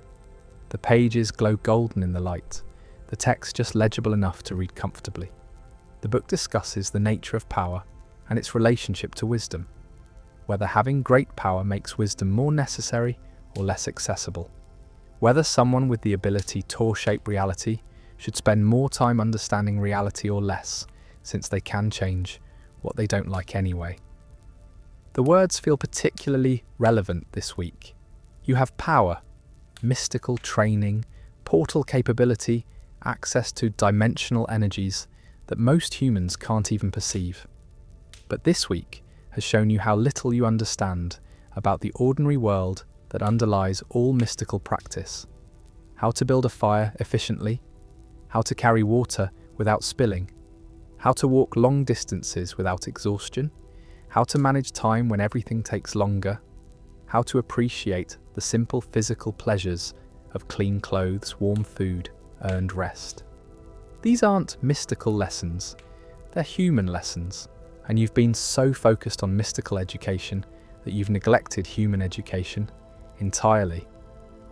Maybe that's the point of Stranger's Challenge, not to make you suffer or prove you're weak, but to reconnect you with the ordinary world that magic tends to make you forget. You read for perhaps an hour, until your eyes grow heavy and the words begin to blur. The candle has burned down significantly, creating interesting wax patterns on the holder. The fire in the fireplace is mostly embers now, requiring rebuilding before sleep if you want warmth through the night. You force yourself up. Everything aches, but it must be done, and rebuild the fire, adding wood carefully to ensure it will burn steadily for several hours. With the fire secured, you blow out the candle, save your place in the book, and burrow into your blankets. Day 2 complete, 5 days remaining. Your body is exhausted, your mind is quiet, and as sleep approaches, you find yourself thinking that perhaps this exhaustion is healthy. Perhaps this quietness is what you've been missing. Perhaps living at human speed, accepting human limitations, engaging with the physical world directly. Perhaps all of this is teaching you something that mystical training never could. Or perhaps you're just very tired and trying to find meaning in discomfort. Either way, sleep claims you quickly, and the fire burns low through the November night, keeping your small stone room just warm enough for rest. Tomorrow will bring more challenges, more walking, more manual tasks, more ordinary human life. But tomorrow is tomorrow's problem. Tonight, you sleep. And that's enough. Day 3 dawns cold and clear, sunlight streaming through your window with crystalline brightness that promises good weather, but no warmth. You wake before dawn this time, your body adjusting to the physical demands of the week, learning to sleep deeper and wake more naturally without the mystical timekeeping spells you've been relying on. The room is cold again, the fire died in the night, but you're more efficient at rebuilding it now. Within minutes, you have flames growing, warmth beginning to spread. Small victories matter, you're learning. Each task that becomes slightly easier, each routine that becomes slightly more efficient, represents progress. Your body is sore in new and interesting ways. Muscles in your back, your calves, your forearms, places you didn't know could hurt, are making themselves known. But it's a different soreness than yesterday's, slightly less sharp, more of a dull ache than active pain. Master Drum was right. Your body is adapting. You manage morning washing with only minimal discomfort. The cold water still isn't pleasant, but you're getting faster at it, spending less time exposed. Dressing goes more smoothly. You're learning the robe's complicated fastening system. Your hands remembering the sequence. Breakfast is simple, but adequate. Leftover bread, some, cheese, tea brewed over your fire, in a small pot you borrowed from the kitchen yesterday. Today's main obligation is research time in the library of the mystic arts. As a student working toward advancement, you're required to complete an independent study project, and you're behind on your research. Normally, you'd spend a few hours in the library using locator spells to find relevant texts, magical transcription to capture important passages, and enchanted bookmarks to mark your progress through multiple volumes simultaneously. Today, everything will be manual. Physical searching, handwritten notes, actual bookmarks made of paper or cloth. And the library is on the far side of the complex, naturally, requiring a 20-minute walk. You gather your research materials, notebooks, pens, the preliminary bibliography you've been compiling. Everything goes into your canvas bag, which is becoming your constant companion this week. The bag already shows wear from 3 days of heavy use. The fabric is getting soft, the strap is stretching. Tools wear when you actually use them, you're learning.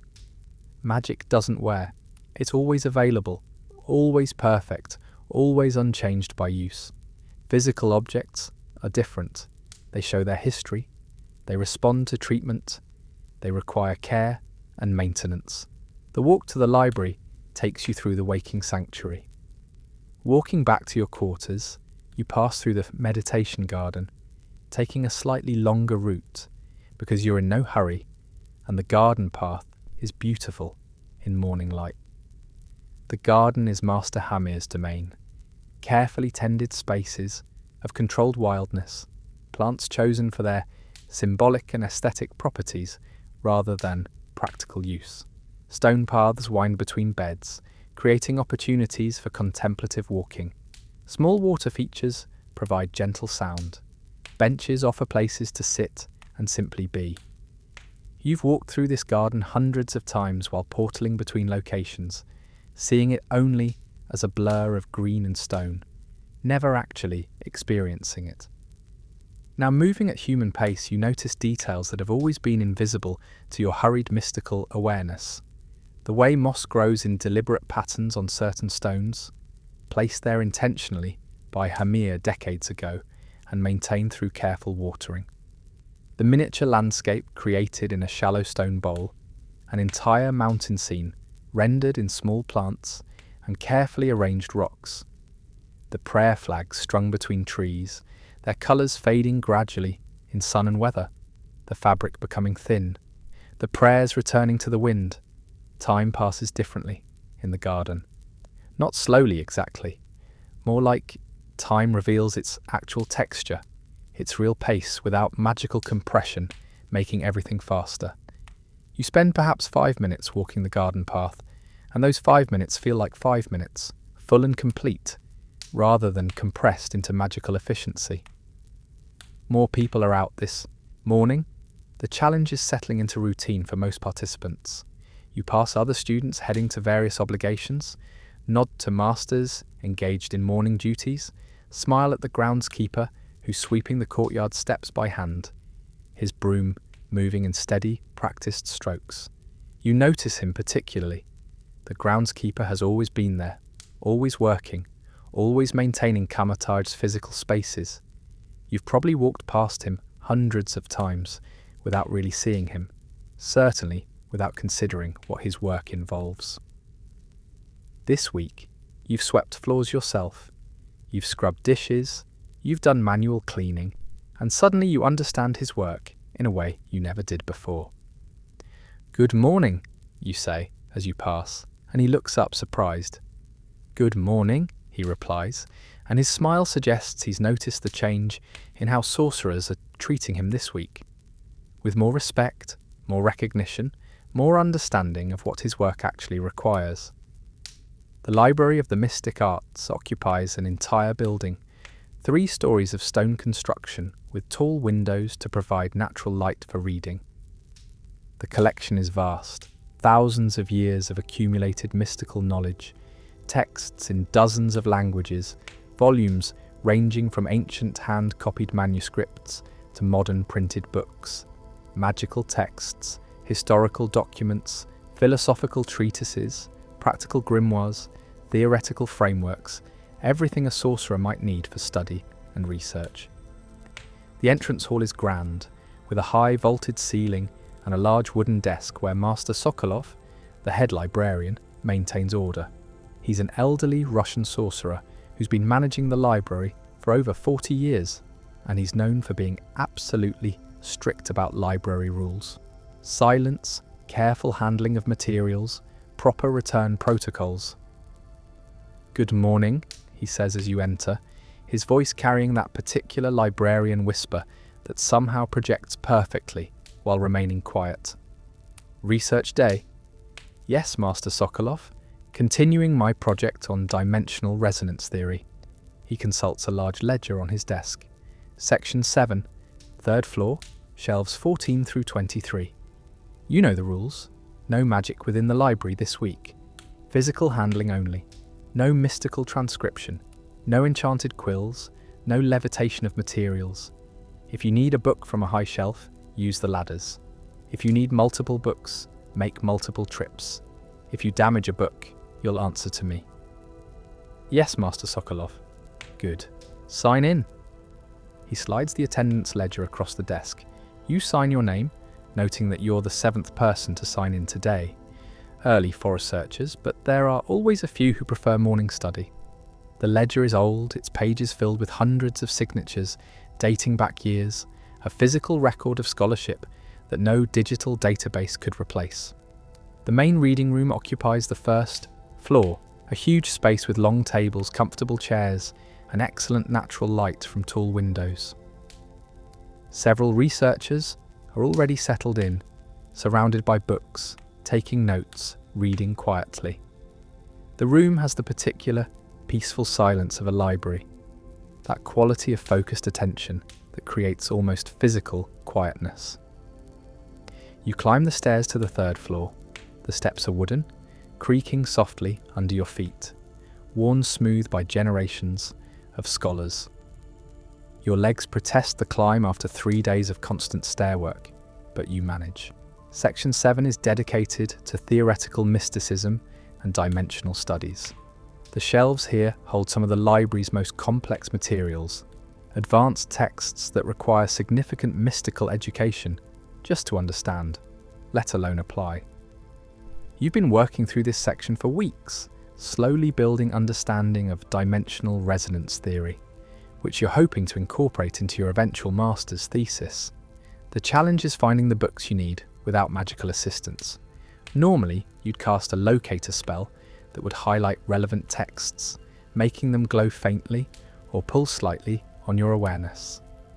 Today, you need to search manually, reading spines, pulling books to check contents, creating your own system for identifying useful materials. You start at shelf 14 and work methodically forward, reading each title, noting books that seem relevant. When you find a potentially useful volume, you pull it carefully from the shelf. Some of these books are very old and need gentle handling, and carry it to a reading desk positioned near the window. This process takes over an hour. By the time you've worked through all the potentially relevant shelves, you have a stack of 12 books at your desk. Your arms are tired from carrying heavy volumes, and you've developed a greater appreciation for Master Sokolov's absolute insistence on proper book handling. These volumes are heavy, awkward, and sometimes fragile. Dropping one could cause real damage.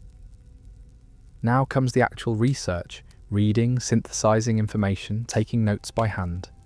You open the 1st volume, an ancient text on dimensional mathematics, and begin reading. The work is slower than you're accustomed to. Without magical transcription, you have to actually read everything, decide what's important, and write it down by hand. Your handwriting is terrible.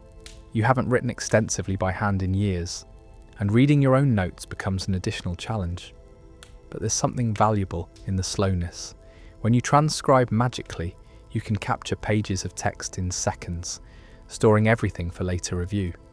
But do you actually engage with the material, or just collect it, assuming you'll understand it later? Writing by hand forces engagement. You have to understand a passage well enough to summarize it. You have to make active decisions about what's important and what isn't. You have to synthesize rather than just record. Your hand cramps after the first hour. You shake it out, flex your fingers, and continue. The physical discomfort is annoying, but it also creates a different relationship with the material. You're not just reading it, you're physically working with it. Your body participating in scholarship in a way it doesn't when magic handles all the mechanical aspects. Mid-morning, you take a break to rest your hand and eyes. You stand, stretch, walk to the window to look out over Kamar-Taj's grounds. From the third floor, you can see much of the complex, the courtyard with its fountain, the training grounds where students are engaged in morning practice, the residential buildings where most of the community lives, the kitchen with smoke rising from its chimneys as lunch preparations begin. It's beautiful, you realize. Kamar-Taj is beautiful in ways you rarely notice when you're portaling from place to place, always in a hurry, always focused on your next obligation. The architecture is magnificent, ancient stone construction that's weathered centuries, buildings that blend seamlessly with the mountain landscape, design that balances function and aesthetics with perfect precision. You've lived here for 3 years and only now, forced to slow down, forced to walk everywhere, forced to actually look around you. Are you seeing it properly? Another student joins you at the window, a young woman you recognize from your portal theory class. She's holding her hand, which shows ink stains, and what look like the beginnings of writing calluses. Harder than expected, you ask, gesturing at her hand. I never knew research could be physical labor, she says, smiling ruefully. My hand is cramping so badly I had to stop, but I'm also understanding the material better than I have in months. Something about writing it out by hand makes it stick in my brain differently. I'm noticing that too, you agree. It's slower, but somehow more effective. Master Strange knew what he was doing with this challenge, she observes. It's not about suffering or proving we're weak. It's about reconnecting with the work itself, without shortcuts, without mystical convenience, making everything easy and therefore less meaningful. She returns to her desk, and you return to yours, picking up where you left off. The research continues through the late morning and into early afternoon. You work through your stack of books systematically, taking notes, cross-referencing information, building understanding piece by piece. By mid-afternoon, your hand is too cramped to continue writing effectively, and your mind is saturated with dimensional theory. You've filled nearly 30 pages of notes, messy, sometimes barely legible, but comprehensive and genuinely understood. More understanding than you've gained from weeks of magical transcription. You carefully return each book to its proper place on the shelves. Master Sokolov accepts nothing less than perfect reshelving, and carry your notes back down the stairs. Your legs are tired from climbing up and down repeatedly to return books, but the work is complete, satisfying, accomplished. Master Sokolov reviews your work area before you leave. The library research today goes deeper than usual.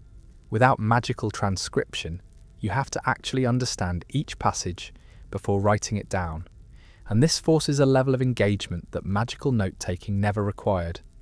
You find yourself reading sentences multiple times, parsing complex theoretical frameworks, working through implications step by step.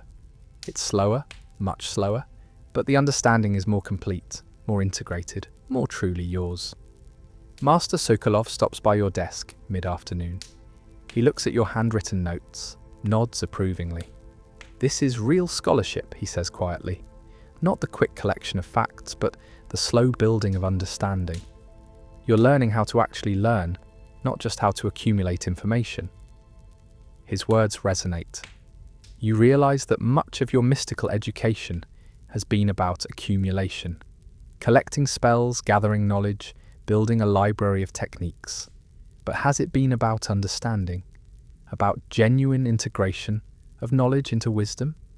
You're not sure. This week without magic is forcing you to confront questions you've been avoiding, examining foundations you assumed were solid. A standard procedure to ensure nothing is out of place, no books are damaged, no rules were violated. He nods approval. Good work, messy notes but thorough engagement with the material, exactly what scholarship should look like. The compliment is unexpected and warming. You thank him and head out into the afternoon, satisfied with your day's work in a way that magical research has never quite provided.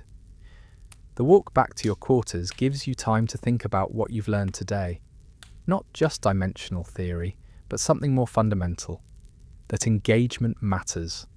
That the physical effort of scholarship, the searching, the carrying, the writing, the hand cramping and eye strain and mental fatigue, all of that is part of the learning process, not separate from it. Magic makes things easy, but easy isn't always better. Sometimes the difficulty is the point. You reach your room as afternoon turns to evening, tired but satisfied, your canvas bag full of handwritten notes that represent genuine understanding rather than just collected information. Tomorrow is Thanksgiving Eve, the 6th day of the challenge. One more full day before the final day, before the week completes, before you get to use magic again. But for tonight, you have research accomplished, understanding gained, and the quiet satisfaction of work done well through direct effort rather than mystical shortcut. You build your evening fire with practiced efficiency, prepare simple dinner from your room supplies and settle in to review your notes before sleep. The week is more than half over, and you're starting to understand what it's teaching you. Not just about magic and its conveniences, but about presence, attention, engagement, and the value of direct physical participation in the world. Day 3 complete. The lessons continue. Day 4 arrives with unexpected snow. The first of the season, light flakes drifting down from a grey sky, settling on stone surfaces and ancient trees with quiet persistence. You wake to a transformed view through your window, Kamar-Taj, dusted in white, the mountain peaks obscured by low clouds, everything softened and quieted by the snowfall. The room is colder than previous mornings despite the fire you banked last night. Snow means dropping temperature, and your small fireplace struggles to adequately heat the stone chamber. You dress in extra layers, wrapping yourself in your heaviest robes and adding a wool shawl that you normally wouldn't bother with, because maintaining warming charms is easier. Today is Thanksgiving Eve in the American tradition that Doctor Strange follows, which means tomorrow is the actual holiday.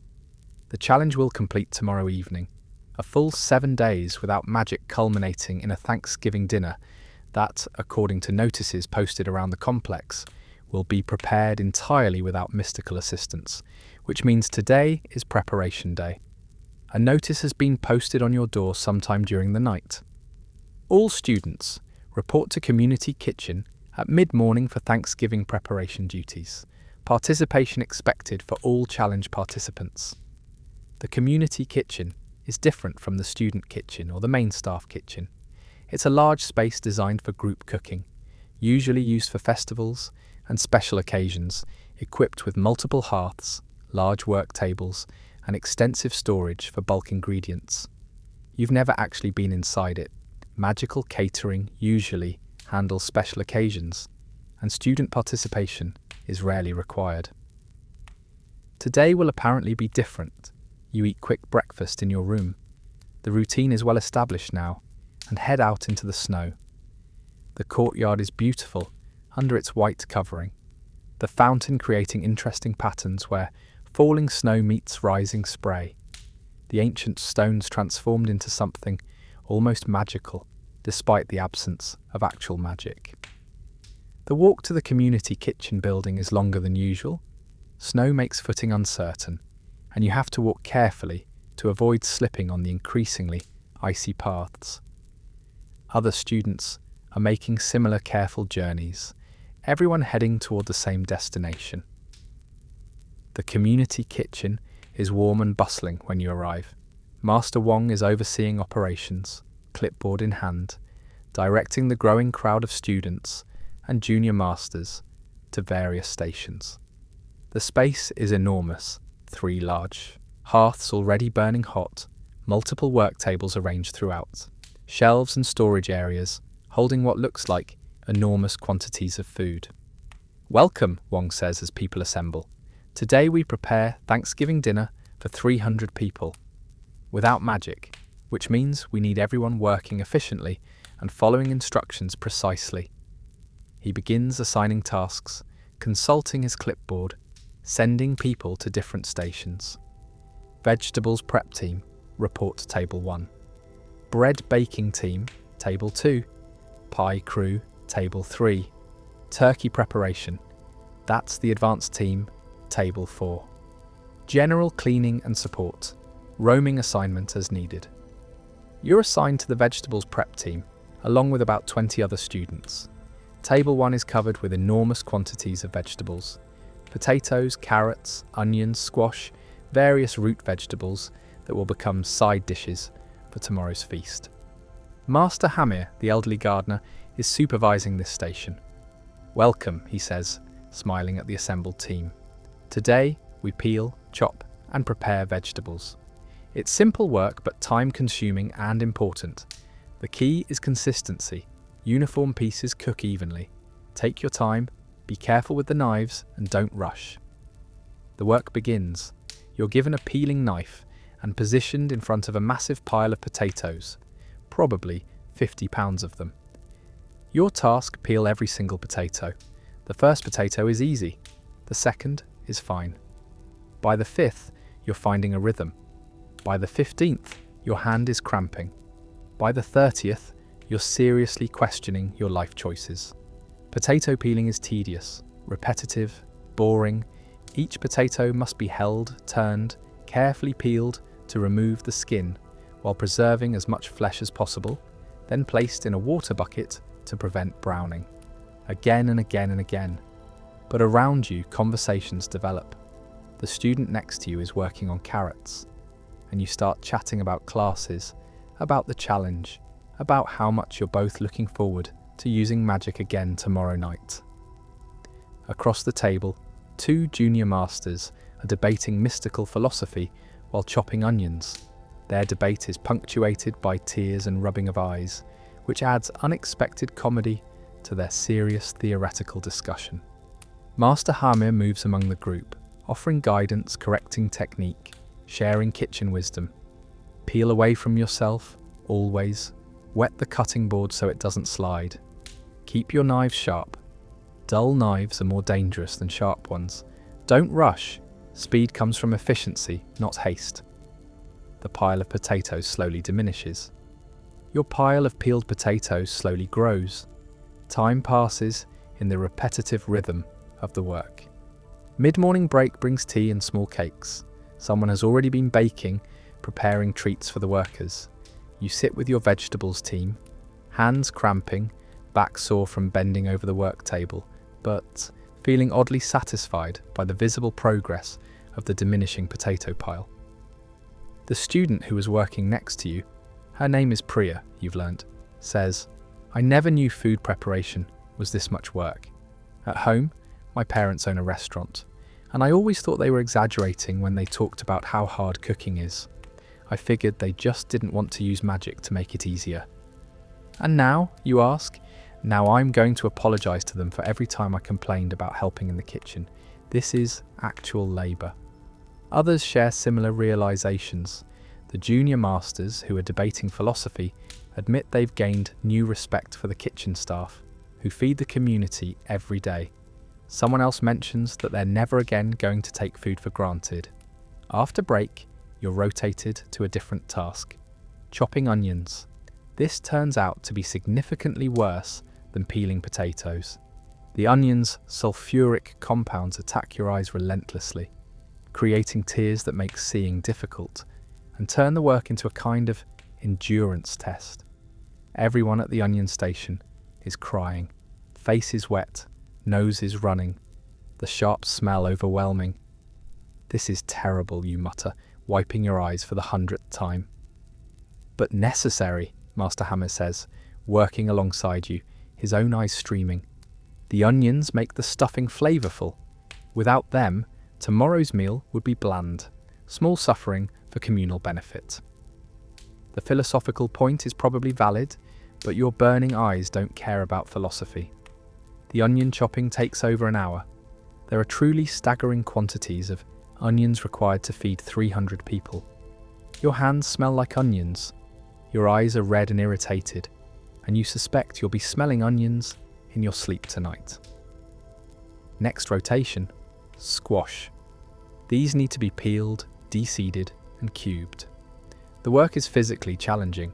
Squash have tough skins and require strength to peel, but at least they don't make you cry. You work with a peeling knife designed for harder vegetables, applying pressure, slowly revealing the orange flesh beneath the tough exterior. Lunch is served in the kitchen itself. No time for everyone to walk to the dining hall when there's this much work to do. Bowls of simple soup, bread, cheese. You eat standing up, talking with your team, hands still slightly trembling from hours of repetitive knife work. The afternoon continues with more rotations, washing vegetables, organising storage, preparing herb mixtures, helping wherever extra hands are needed. The kitchen is a controlled chaos of activity. 20 stations, each working on different components of tomorrow's feast, all coordinated through Master Wong's careful management. At table 2, the bread team is deep in dough production. Multiple types of bread are being prepared. Dinner rolls, cornbread, stuffing bread, all requiring kneading, rising, shaping, baking. The bread team works in clouds of flour, hands white with dough, the rhythm of kneading creating almost musical patterns of sound. At table 3, the pie crew is working on desserts. Apple pies, pumpkin pies, pecan pies, each requiring crusts rolled by hand, fillings mixed and seasoned, careful assembly and decoration. The precision required for good pie making is impressive, and the team works with intense focus. At table 4, the advanced crew is managing the turkeys, massive birds that need to be cleaned, seasoned, prepared for tomorrow's roasting. This work requires knowledge and skill, and Master Wong has selected experienced cooks for this team. You end up spending late afternoon on general support, carrying supplies from storage, washing dishes as they accumulate, keeping work surfaces clean, helping wherever an extra pair of hands is needed.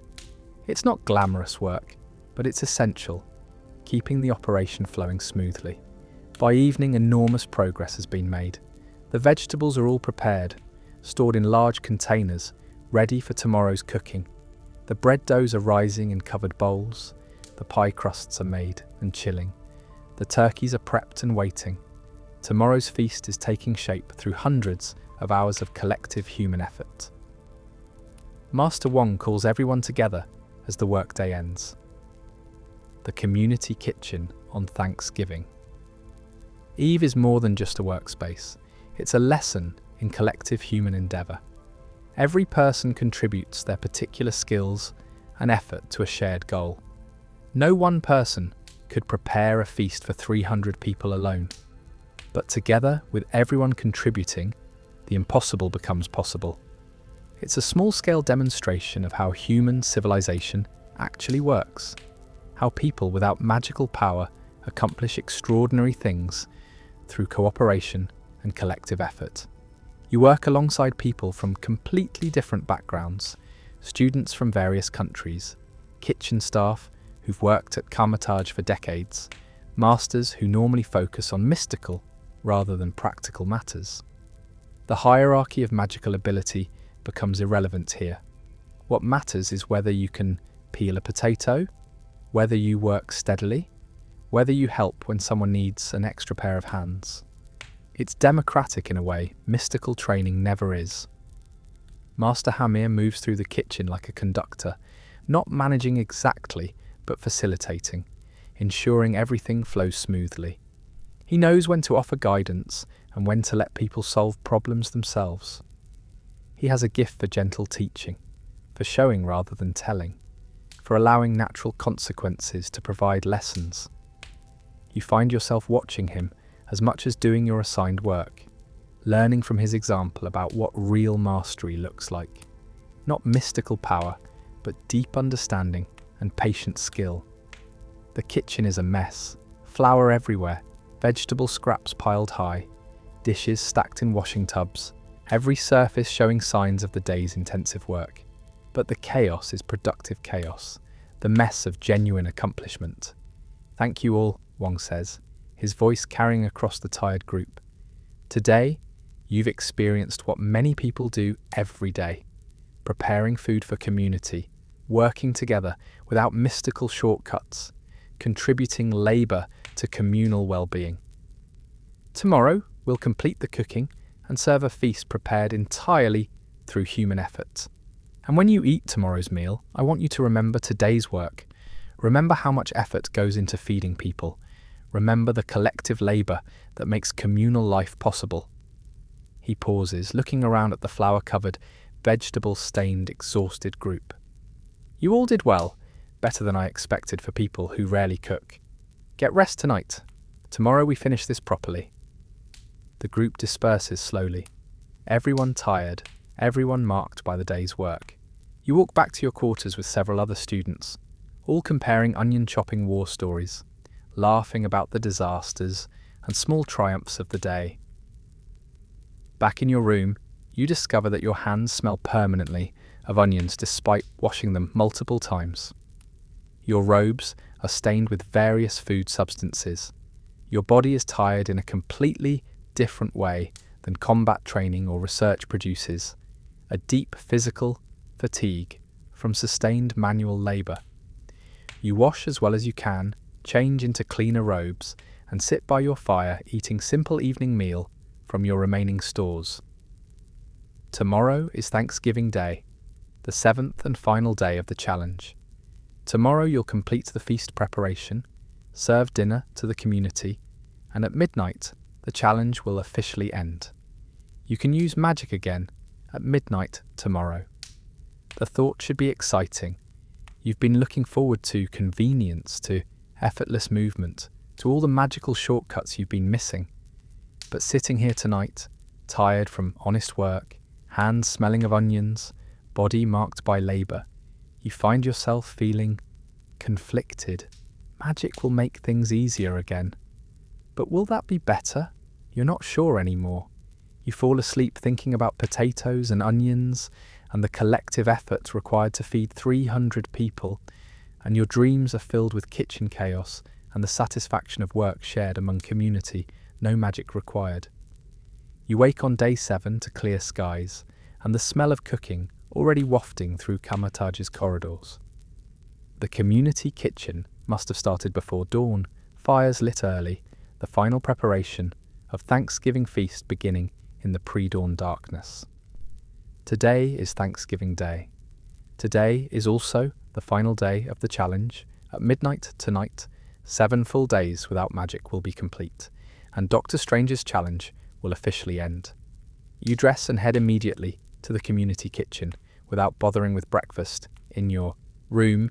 You know there will be food available for the workers, and being there early might mean getting assigned to a more interesting task than onion chopping. The kitchen is already bustling when you arrive. The turkeys are in the ovens, massive birds roasting slowly, their aroma filling the entire building with the unmistakable scent of Thanksgiving. Master Wong is again coordinating operations, looking somehow even more energized than yesterday, despite having probably slept very little. "Welcome," he says, as you and other early arrivers gather. "Today, we complete the work. Turkey roasting continues all morning. Vegetables get cooked in their various preparations. Pies get baked, bread gets finished and warmed. Everything must be ready by mid-afternoon for dinner at 4 o'clock. Let's begin." You're assigned to the vegetable cooking team, taking yesterday's prepared vegetables and transforming them into actual dishes. Mashed potatoes, roasted carrots, squash casserole, green bean preparation, all the traditional Thanksgiving sides that will accompany the turkey. The work is intense. Potatoes must be boiled, drained, mashed, seasoned, each step requiring attention and timing. The carrots need roasting at specific temperature for specific time. The squash casserole requires mixing, layering, careful baking. Everything must be cooked perfectly and held at serving temperature until dinner. You work alongside Master Hamir again, who proves to be an excellent teacher of practical cooking. He shows you how to test potato doneness, how to achieve the right consistency in mashing, how to season properly by taste rather than strict measurement. Cooking is intuition, built through experience, he explains, while adjusting seasoning in a massive pot of potatoes. Recipes give guidelines, but actual cooking requires attention to what's actually happening, how the food smells, how it feels, how it's changing. Magic can execute recipes perfectly, but it can't develop intuition. That only comes from direct engagement. As the morning progresses, the kitchen becomes increasingly hot and chaotic. Multiple dishes are in various states of preparation. Ovens and stovetops are all operating at full capacity. People are moving constantly between stations. And the coordination required to get everything finished simultaneously is impressive. You develop new appreciation for the kitchen staff who do this kind of work regularly. The heat, the timing pressure, the physical demands, the need for constant attention, it's exhausting. And they manage it not just for special occasions, but for every meal, feeding 300 people 3 times per day, maintaining this level of operation as their normal work. Mid-morning, the bread team delivers their finished products: golden dinner rolls, rich cornbread, stuffing bread toasted perfectly. The aroma adds to the building olfactory symphony. Turkey, bread, roasting vegetables, baking pies, all combining into the quintessential scent of Thanksgiving. You're rotated to table setting duty around noon. The dining hall must be prepared for the feast. Tables arranged, plates distributed, utensils placed, decorations added. This work is simpler than cooking, but still time-consuming when everything must be done manually. The dining hall is transformed for the occasion. Someone has gathered autumn leaves and branches to create centerpieces. Candles are placed along the tables, real candles that will be lit by hand, not magical illumination. The tables are arranged in a large U-shape rather than the usual rows, creating a more communal feeling. Place settings are laid carefully, ensuring everyone will have proper seating. You work alongside other students, and conversations develop about the week's experiences. I never knew walking could be so exhausting. I've gained so much respect for the ground staff. My hands hurt constantly, but I've also never felt more present, like I'm actually here, actually participating in the world rather than floating above it. I'm not sure I want magic back at midnight. Is that weird? Not weird at all. I'm feeling the same way. By early afternoon, everything is coming together. The turkeys are finished roasting, resting before carving. The vegetables are cooked and being held warm. The pies are cooling on racks, perfect golden crusts and aromatic fillings. The bread is ready. The dining hall is set. 300 places, 300 plates, 300 opportunities to share a meal prepared entirely through human effort. Master Strange arrives around 3 o'clock to inspect the preparations. He tours the kitchen, examines the dining hall, speaks with Master Wong about the coordination involved.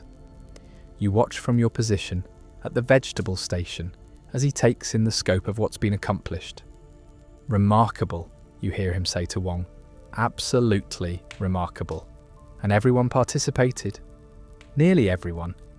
Those who accepted the challenge showed up and worked. Even those who didn't formally participate have been affected. They've watched, they've noticed, they've learned by observing. Good. That's exactly what I hoped for. Dinner service begins at 4 o'clock. The entire community gathers in the dining hall. Students, masters, staff, everyone who calls Kamar-Taj home or is currently visiting. The hall fills with conversation and anticipation. Dr. Strange stands at the centre of the U-shaped table arrangement and calls for attention. The hall quiets. 7 days ago, he begins, I proposed a challenge. Live without magic for 1 week. Many of you accepted. Some of you maintained the discipline perfectly. Others bent the rules occasionally. A few broke down entirely and used magic for emergencies or moments of weakness. All of that is fine. This was voluntary, educational, experimental. He pauses, looking around at the assembled community. What I want to know is, what did you learn? A junior master stands. I learned I've been taking convenience for granted. Basic tasks require effort, and effort requires appreciation. A student. I learned that ordinary people are extraordinary. Doing normal life without magic is hard. Master Drum. I learned again, because I do this regularly, that the ordinary world keeps us grounded. Magic makes us powerful, but power without groundedness becomes dangerous. Others share similar realizations. The theme is consistent. Appreciation, respect, groundedness, presence. The week without magic has reconnected people with physical reality in ways they'd forgotten or never knew. Strange nods, satisfied. Today's feast was prepared entirely without magic. Hundreds of hours of human labor went into what we're about to eat. Before we begin, I want us to sit in gratitude for a moment. Gratitude for the people who cooked this meal. Gratitude for our bodies that can work and taste and digest. Gratitude for community that gathers and shares. Gratitude for the ordinary world that supports us, with or without magic. The hall is silent for a long moment. You sit with eyes closed, feeling genuinely grateful. Grateful for working hands, for able body, for community that supported you through the challenging week. Grateful for the ordinary world you've rediscovered. Now, Strange says, breaking the silence, let's eat. You've earned this. The feast begins. Platters of carved turkey are passed, bowls of vegetables circulate, baskets of bread travel from person to person. The food is served family style, everyone helping, passing, serving one another. No magical conveyance, no floating platters, just hands passing dishes hand to hand. The food is extraordinary.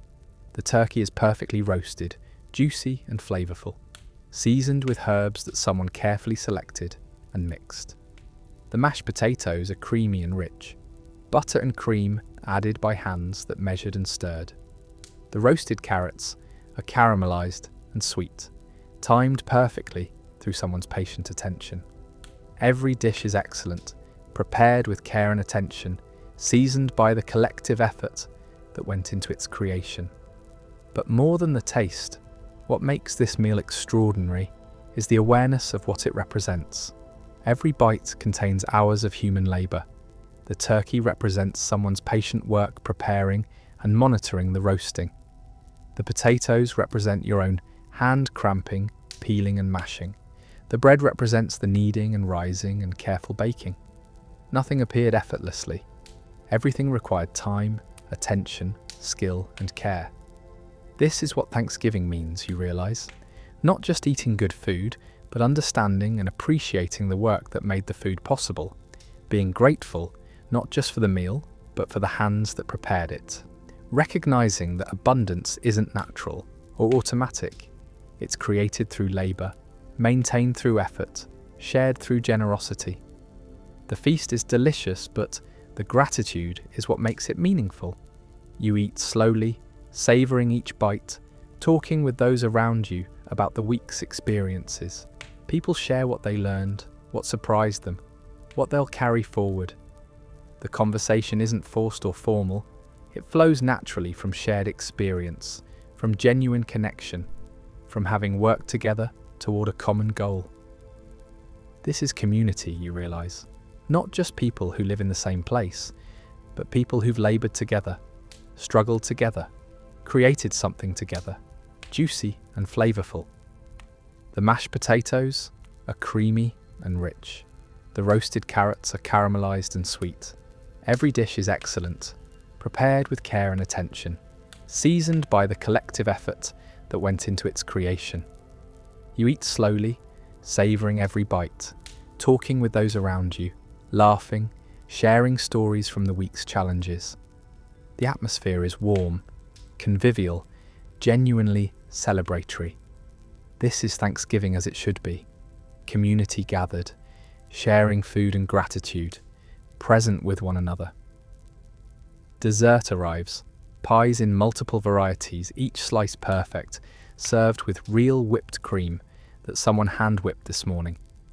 You choose apple pie, and the first bite is incredible. Tart and sweet, the crust flaky, the filling seasoned with cinnamon and nutmeg, everything exactly right. As dinner winds down and the candles burn lower, Dr. Strange stands again. At midnight tonight, the challenge officially ends. You're all free to use magic again, but I encourage you to carry something from this week forward. Don't forget what you've learned. Don't immediately return to using magic for every small convenience.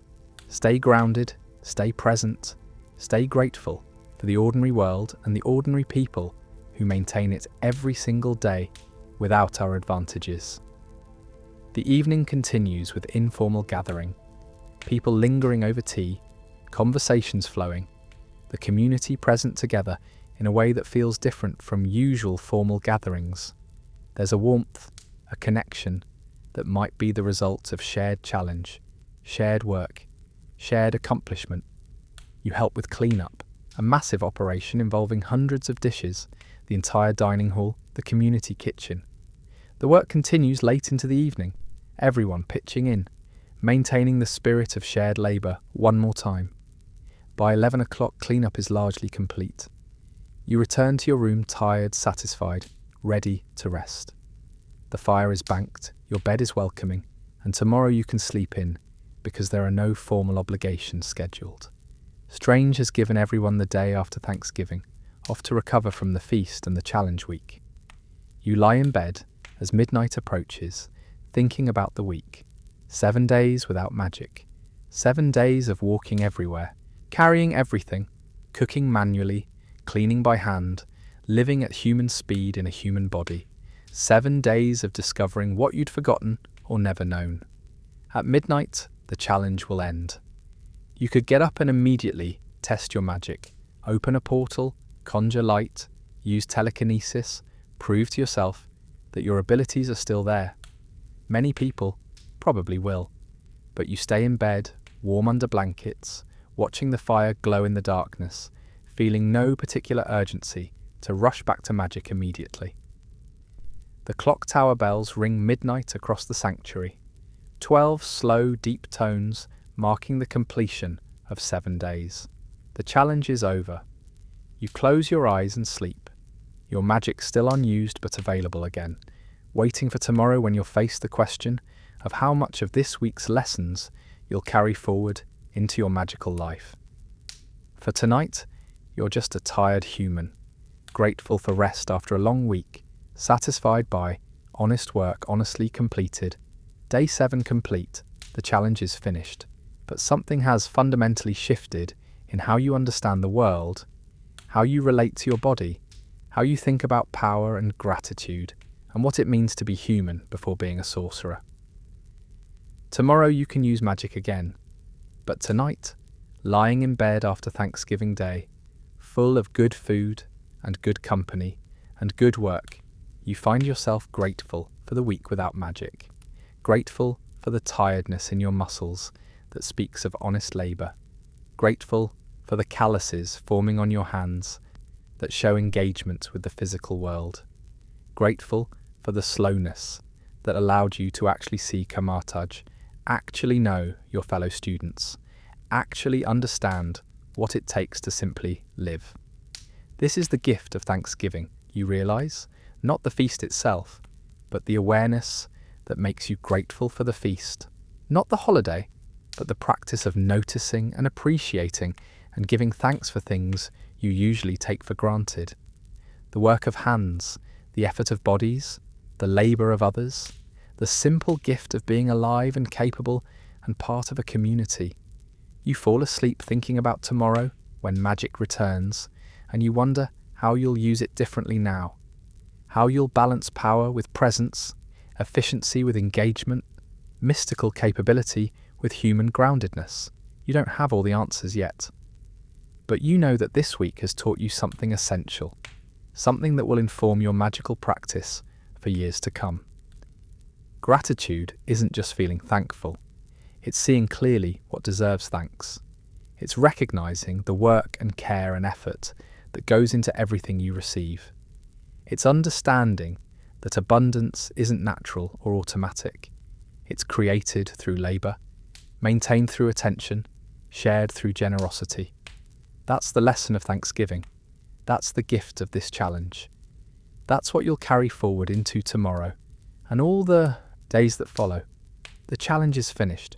You wake late on the day after Thanksgiving, sunlight streaming through your window, indicating it's well past dawn. Your body feels different this morning, still tired, still marked by the week's work, but also stronger, more resilient. The soreness has transformed into something that feels more like capability than damage.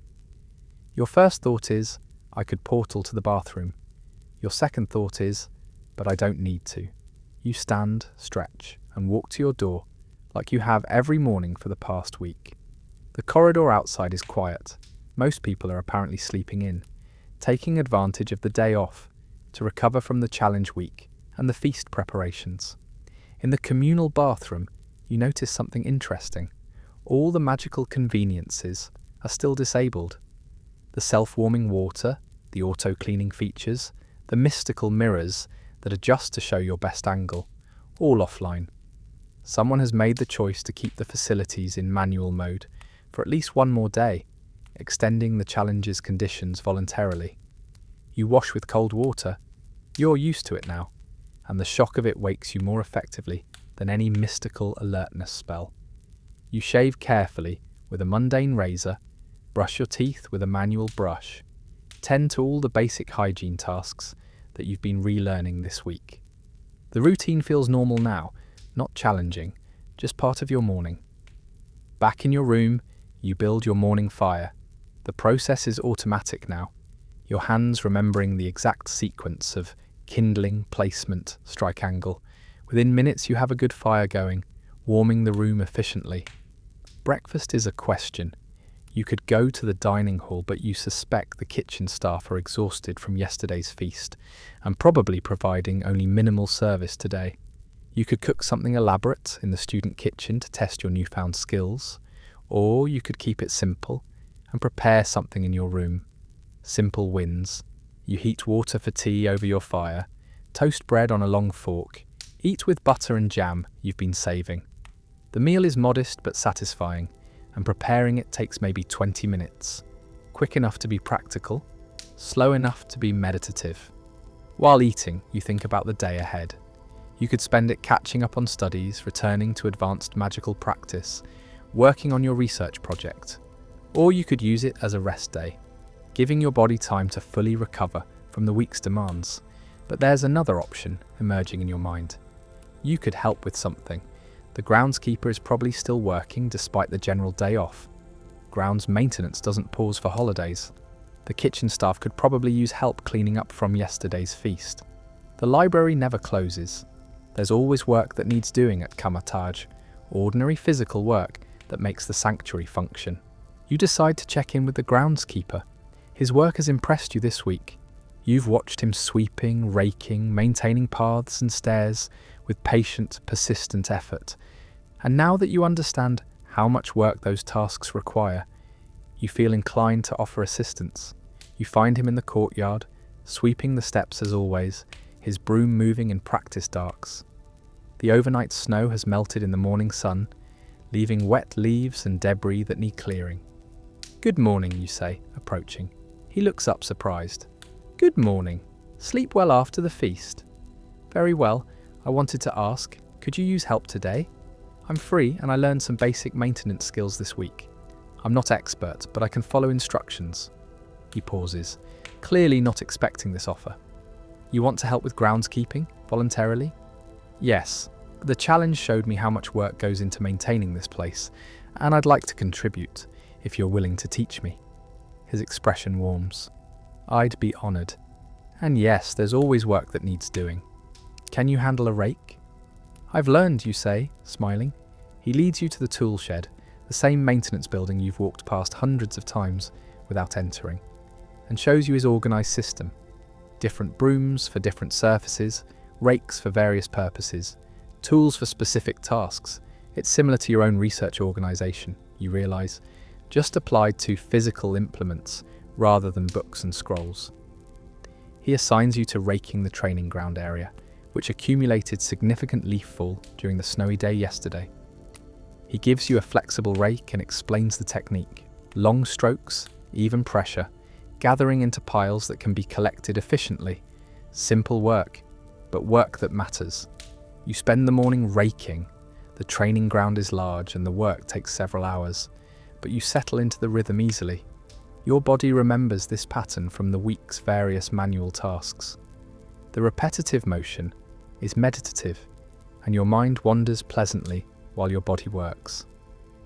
Other people appear gradually as the morning progresses. Master Drum joins you in the training ground, helping to rake without being asked. Priya from the vegetables team shows up with a broom, working on the nearby paths. Several other students appear in various areas, all apparently deciding to spend their day off, contributing to maintenance work. By noon, there's a small crew working across the grounds, students and masters who've chosen to continue the challenge's spirit of manual labour, offering their effort to the sanctuary's upkeep. No coordination, no official assignment, just individual people making individual choices to help. The groundskeeper notices the spontaneous workforce and looks genuinely moved. In 30 years here, he says, I've never seen this. Sorcerers helping with basic maintenance, choosing to do manual work when magic is available again. We learned something this week, Master Drum says, leaning on his rake, and we're not ready to forget it yet. Lunch is communal and informal. People bring food from their rooms or the kitchen and share it in the courtyard, sitting on stone benches, talking about the work they're doing. Someone has brought a large pot of soup from the kitchen and set it up in the courtyard with bowls and bread, creating an impromptu shared meal. You eat with the maintenance crew, talking about technique and tools, comparing notes on the best ways to handle various tasks. The conversation is practical, grounded, completely focused on physical work. No mystical theory, no dimensional mathematics, no discussion of power or ability. Just people talking about rakes and brooms and the satisfaction of clean paths. The afternoon continues with more work. You move to a different area, the stairs leading to the library, which need attention after the week's heavy traffic. You sweep methodically, applying the techniques you've learned and refined over the challenge week. Master Minoru, your portal theory teacher, appears partway through the afternoon. He watches you work for a moment, then says, I've been thinking about my assignment, the one about walking somewhere significant and reflecting on portals. Have you done it? You ask, continuing to sweep. I walked to the market in Kathmandu and back, 4 miles each way. Took me 3 hours total, and my feet hurt terribly. And I saw things I've never noticed, despite making that portal jump hundreds of times. A street artist creating mandalas. A children's game that looked incredibly complex. The way light changes as you descend from the mountain into the valley. What did you learn? That portals make distance meaningless, which is powerful. We can go anywhere instantly. But meaninglessness has a cost. Distance gives us time to transition, to observe, to arrive gradually rather than suddenly. When everything is instant, nothing is journey. He pauses, then adds, I'm not saying we should stop using portals, but I am saying we should use them more deliberately, for true need rather than minor convenience. I think I'll walk to Kathmandu more often. He continues on his way, leaving you thinking about his words. Distance gives us time to transition. Nothing is journey when everything is instant. The challenge wasn't really about giving up magic, it was about understanding what magic does to us, how it changes our relationship with the world, what we gain and lose through supernatural convenience. By evening, the grounds are immaculate. The collective work of voluntary maintenance has cleaned areas that probably haven't been this thoroughly tended in years. The courtyard stones gleam, the paths are clear, the training ground is perfect. The stairs are swept clean. All of it accomplished through simple manual labour, people with brooms and rakes doing ordinary work. The groundskeeper gathers everyone who participated and thanks them formally. You've done beautiful work today. The sanctuary looks better than it has in my entire tenure. But more than that, you've shown respect for this place and for the unglamorous work that keeps it functioning. Thank you. You return to your room as evening falls, tired but satisfied. Your muscles ache pleasantly, your hands show more calluses developing, and you smell like outdoor work and autumn leaves. All of it feels good, earned, real. Tomorrow, you'll return to your studies. You'll use magic again. You'll need to for classes and research, but you suspect you'll use it differently now, more deliberately, with more appreciation for what it does and what it costs, with more understanding of the ordinary world that magic tends to obscure. You build your evening fire, prepare simple dinner, and sit watching flames while thinking about the week's lessons. 7 days without magic taught you more than 3 years of mystical training, not about magic itself, but about humanity, about physical reality, about the value of direct engagement with the world. The challenge is officially over, but its effects will continue. You'll walk more often. You'll cook occasionally. You'll help with maintenance work. You'll remember what you learned. And maybe that's the real magic, not the spells and portals and mystical powers, but the transformation of understanding, the shift in relationship with the world, the growth that comes from setting aside power and discovering what remains. You fall asleep thinking about tomorrow's first portal spell, and you find yourself looking forward to it, not as desperate return to convenience, but as appreciation of capability you temporarily set aside and now reclaim with new understanding. The challenge taught you to be human first and sorcerer second. That lesson will last far longer than 7 days. Morning of day 9, the first full day after the challenge's completion, arrives with the familiar routine you've developed. Build fire, wash with cold water, dress in your now familiar robes, the ones you hand-washed and learned to appreciate. Prepare simple breakfast over your fire. The routine is comfortable now, proven yours, but today you're also allowed to use magic again. Your first spell of the day is almost ceremonial. After breakfast, standing in the middle of your room, you reach for mystical energy, and it flows immediately, powerfully, like meeting an old friend after long absence. The familiar sensation of dimensional energy responding to your will, the feeling of power moving through your trained channels, the awareness that reality can bend to your intention. You cast a simple warming charm on your room. The effect is immediate. Temperature rises, cold stone becomes comfortable. The chill that's been your constant companion for over a week dissipates completely. It feels almost too easy, almost like cheating. You let the spell fade and rebuild your fire instead, letting it warm the room naturally, maintaining the routine you've established. The warming charm will remain available for emergencies or truly cold nights, but for normal mornings, the fire feels right. Your first class of the day is Advanced Combat Training with Master Chen. You arrive at the training ground, wondering if the class will return to mirror dimension work and mystical enhancement, or if the challenge week's focus on physical fundamentals will continue. Master Chen addresses the assembled students. Today we return to mystical combat. But before we begin with spells and enhancements, I want everyone to demonstrate the basic forms we worked on last week. Without magic, show me what the physical practice taught you. The class moves through forms and you notice the difference immediately. Everyone is slower than they were 3 weeks ago when magical enhancement was constant. But everyone is also more controlled, more technically precise, more grounded in actual physical capability. The week of manual practice has improved everyone's baseline. Good, Master Chen says, observing. Now add enhancement, but thoughtfully. Don't just pour magic into everything. Use enhancement to extend good technique, not to cover for bad fundamentals. You cast enhancement spells on yourself and immediately feel the familiar surge of borrowed power. Strength amplified, speed increased, awareness heightened. But now you can feel the difference between your own capability and the magical augmentation. The magic is an addition, not a replacement, building on a foundation rather than creating the foundation itself.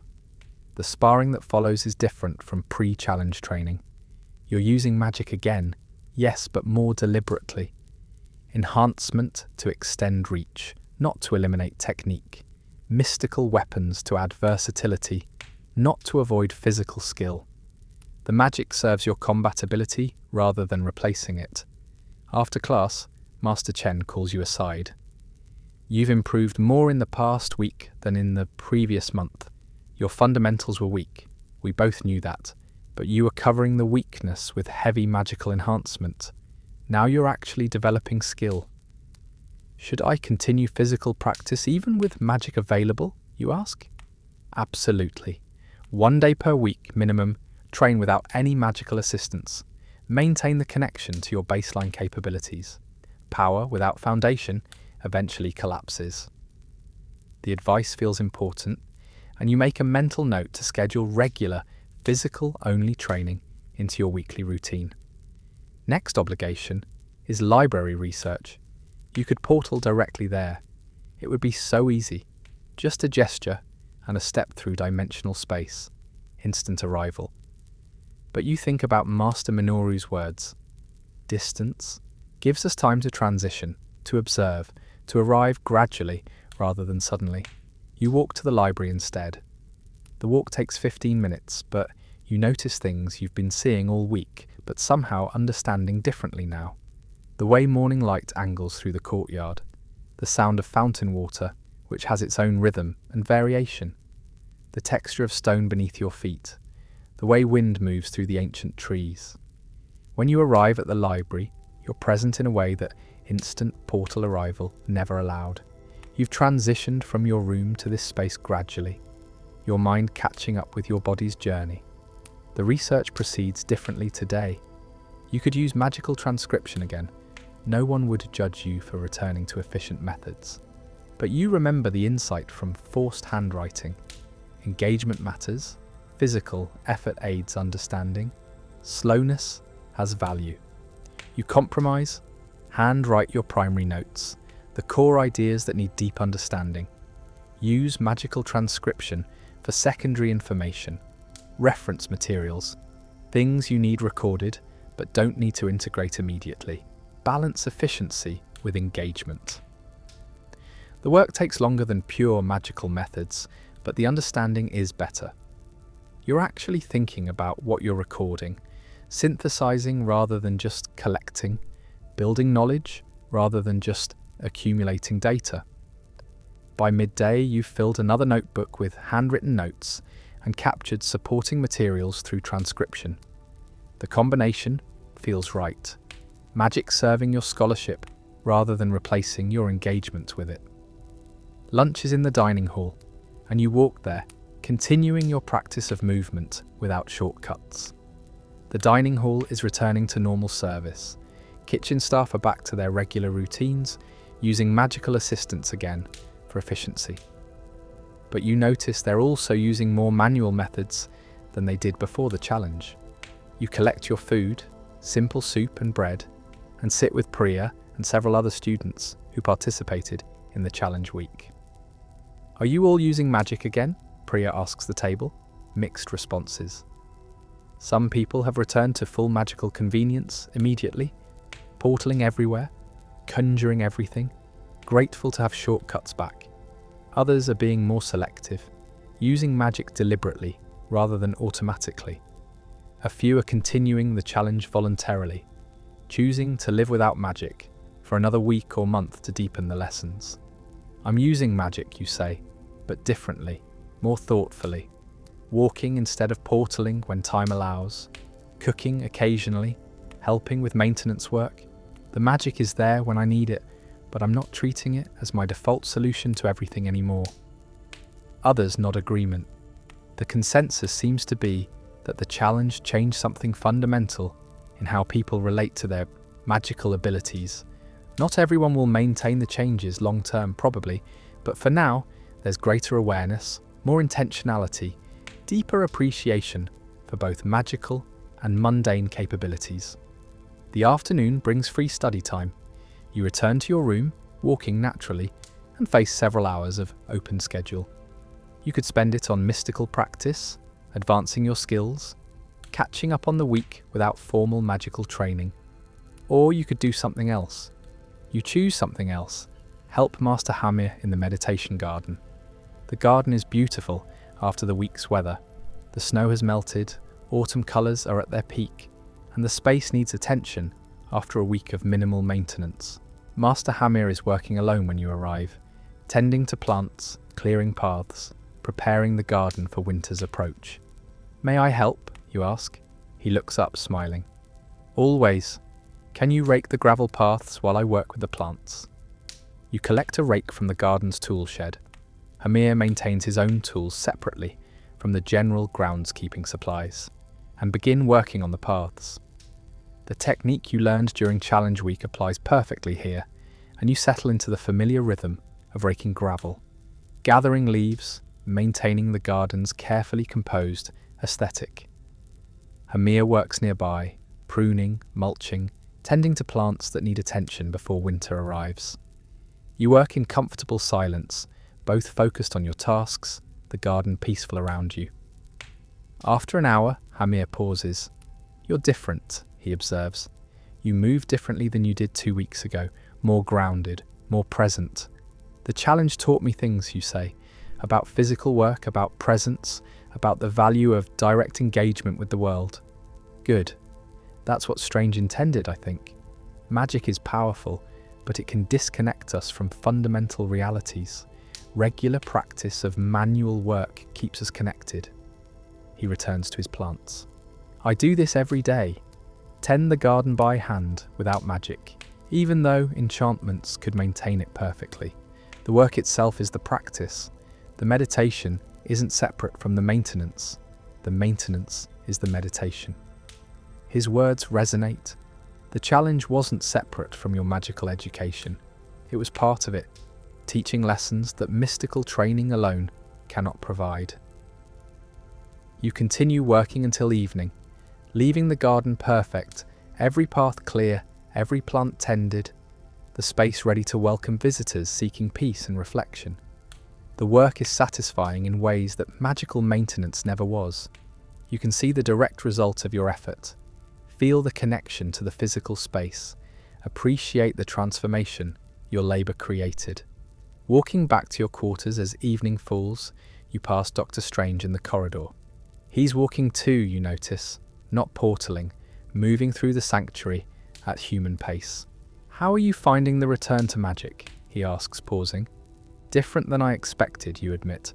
"I thought I'd immediately return to constant magical convenience. But the week changed how I think about magic. Now it feels more like a tool I choose to use rather than my default state of being." Good.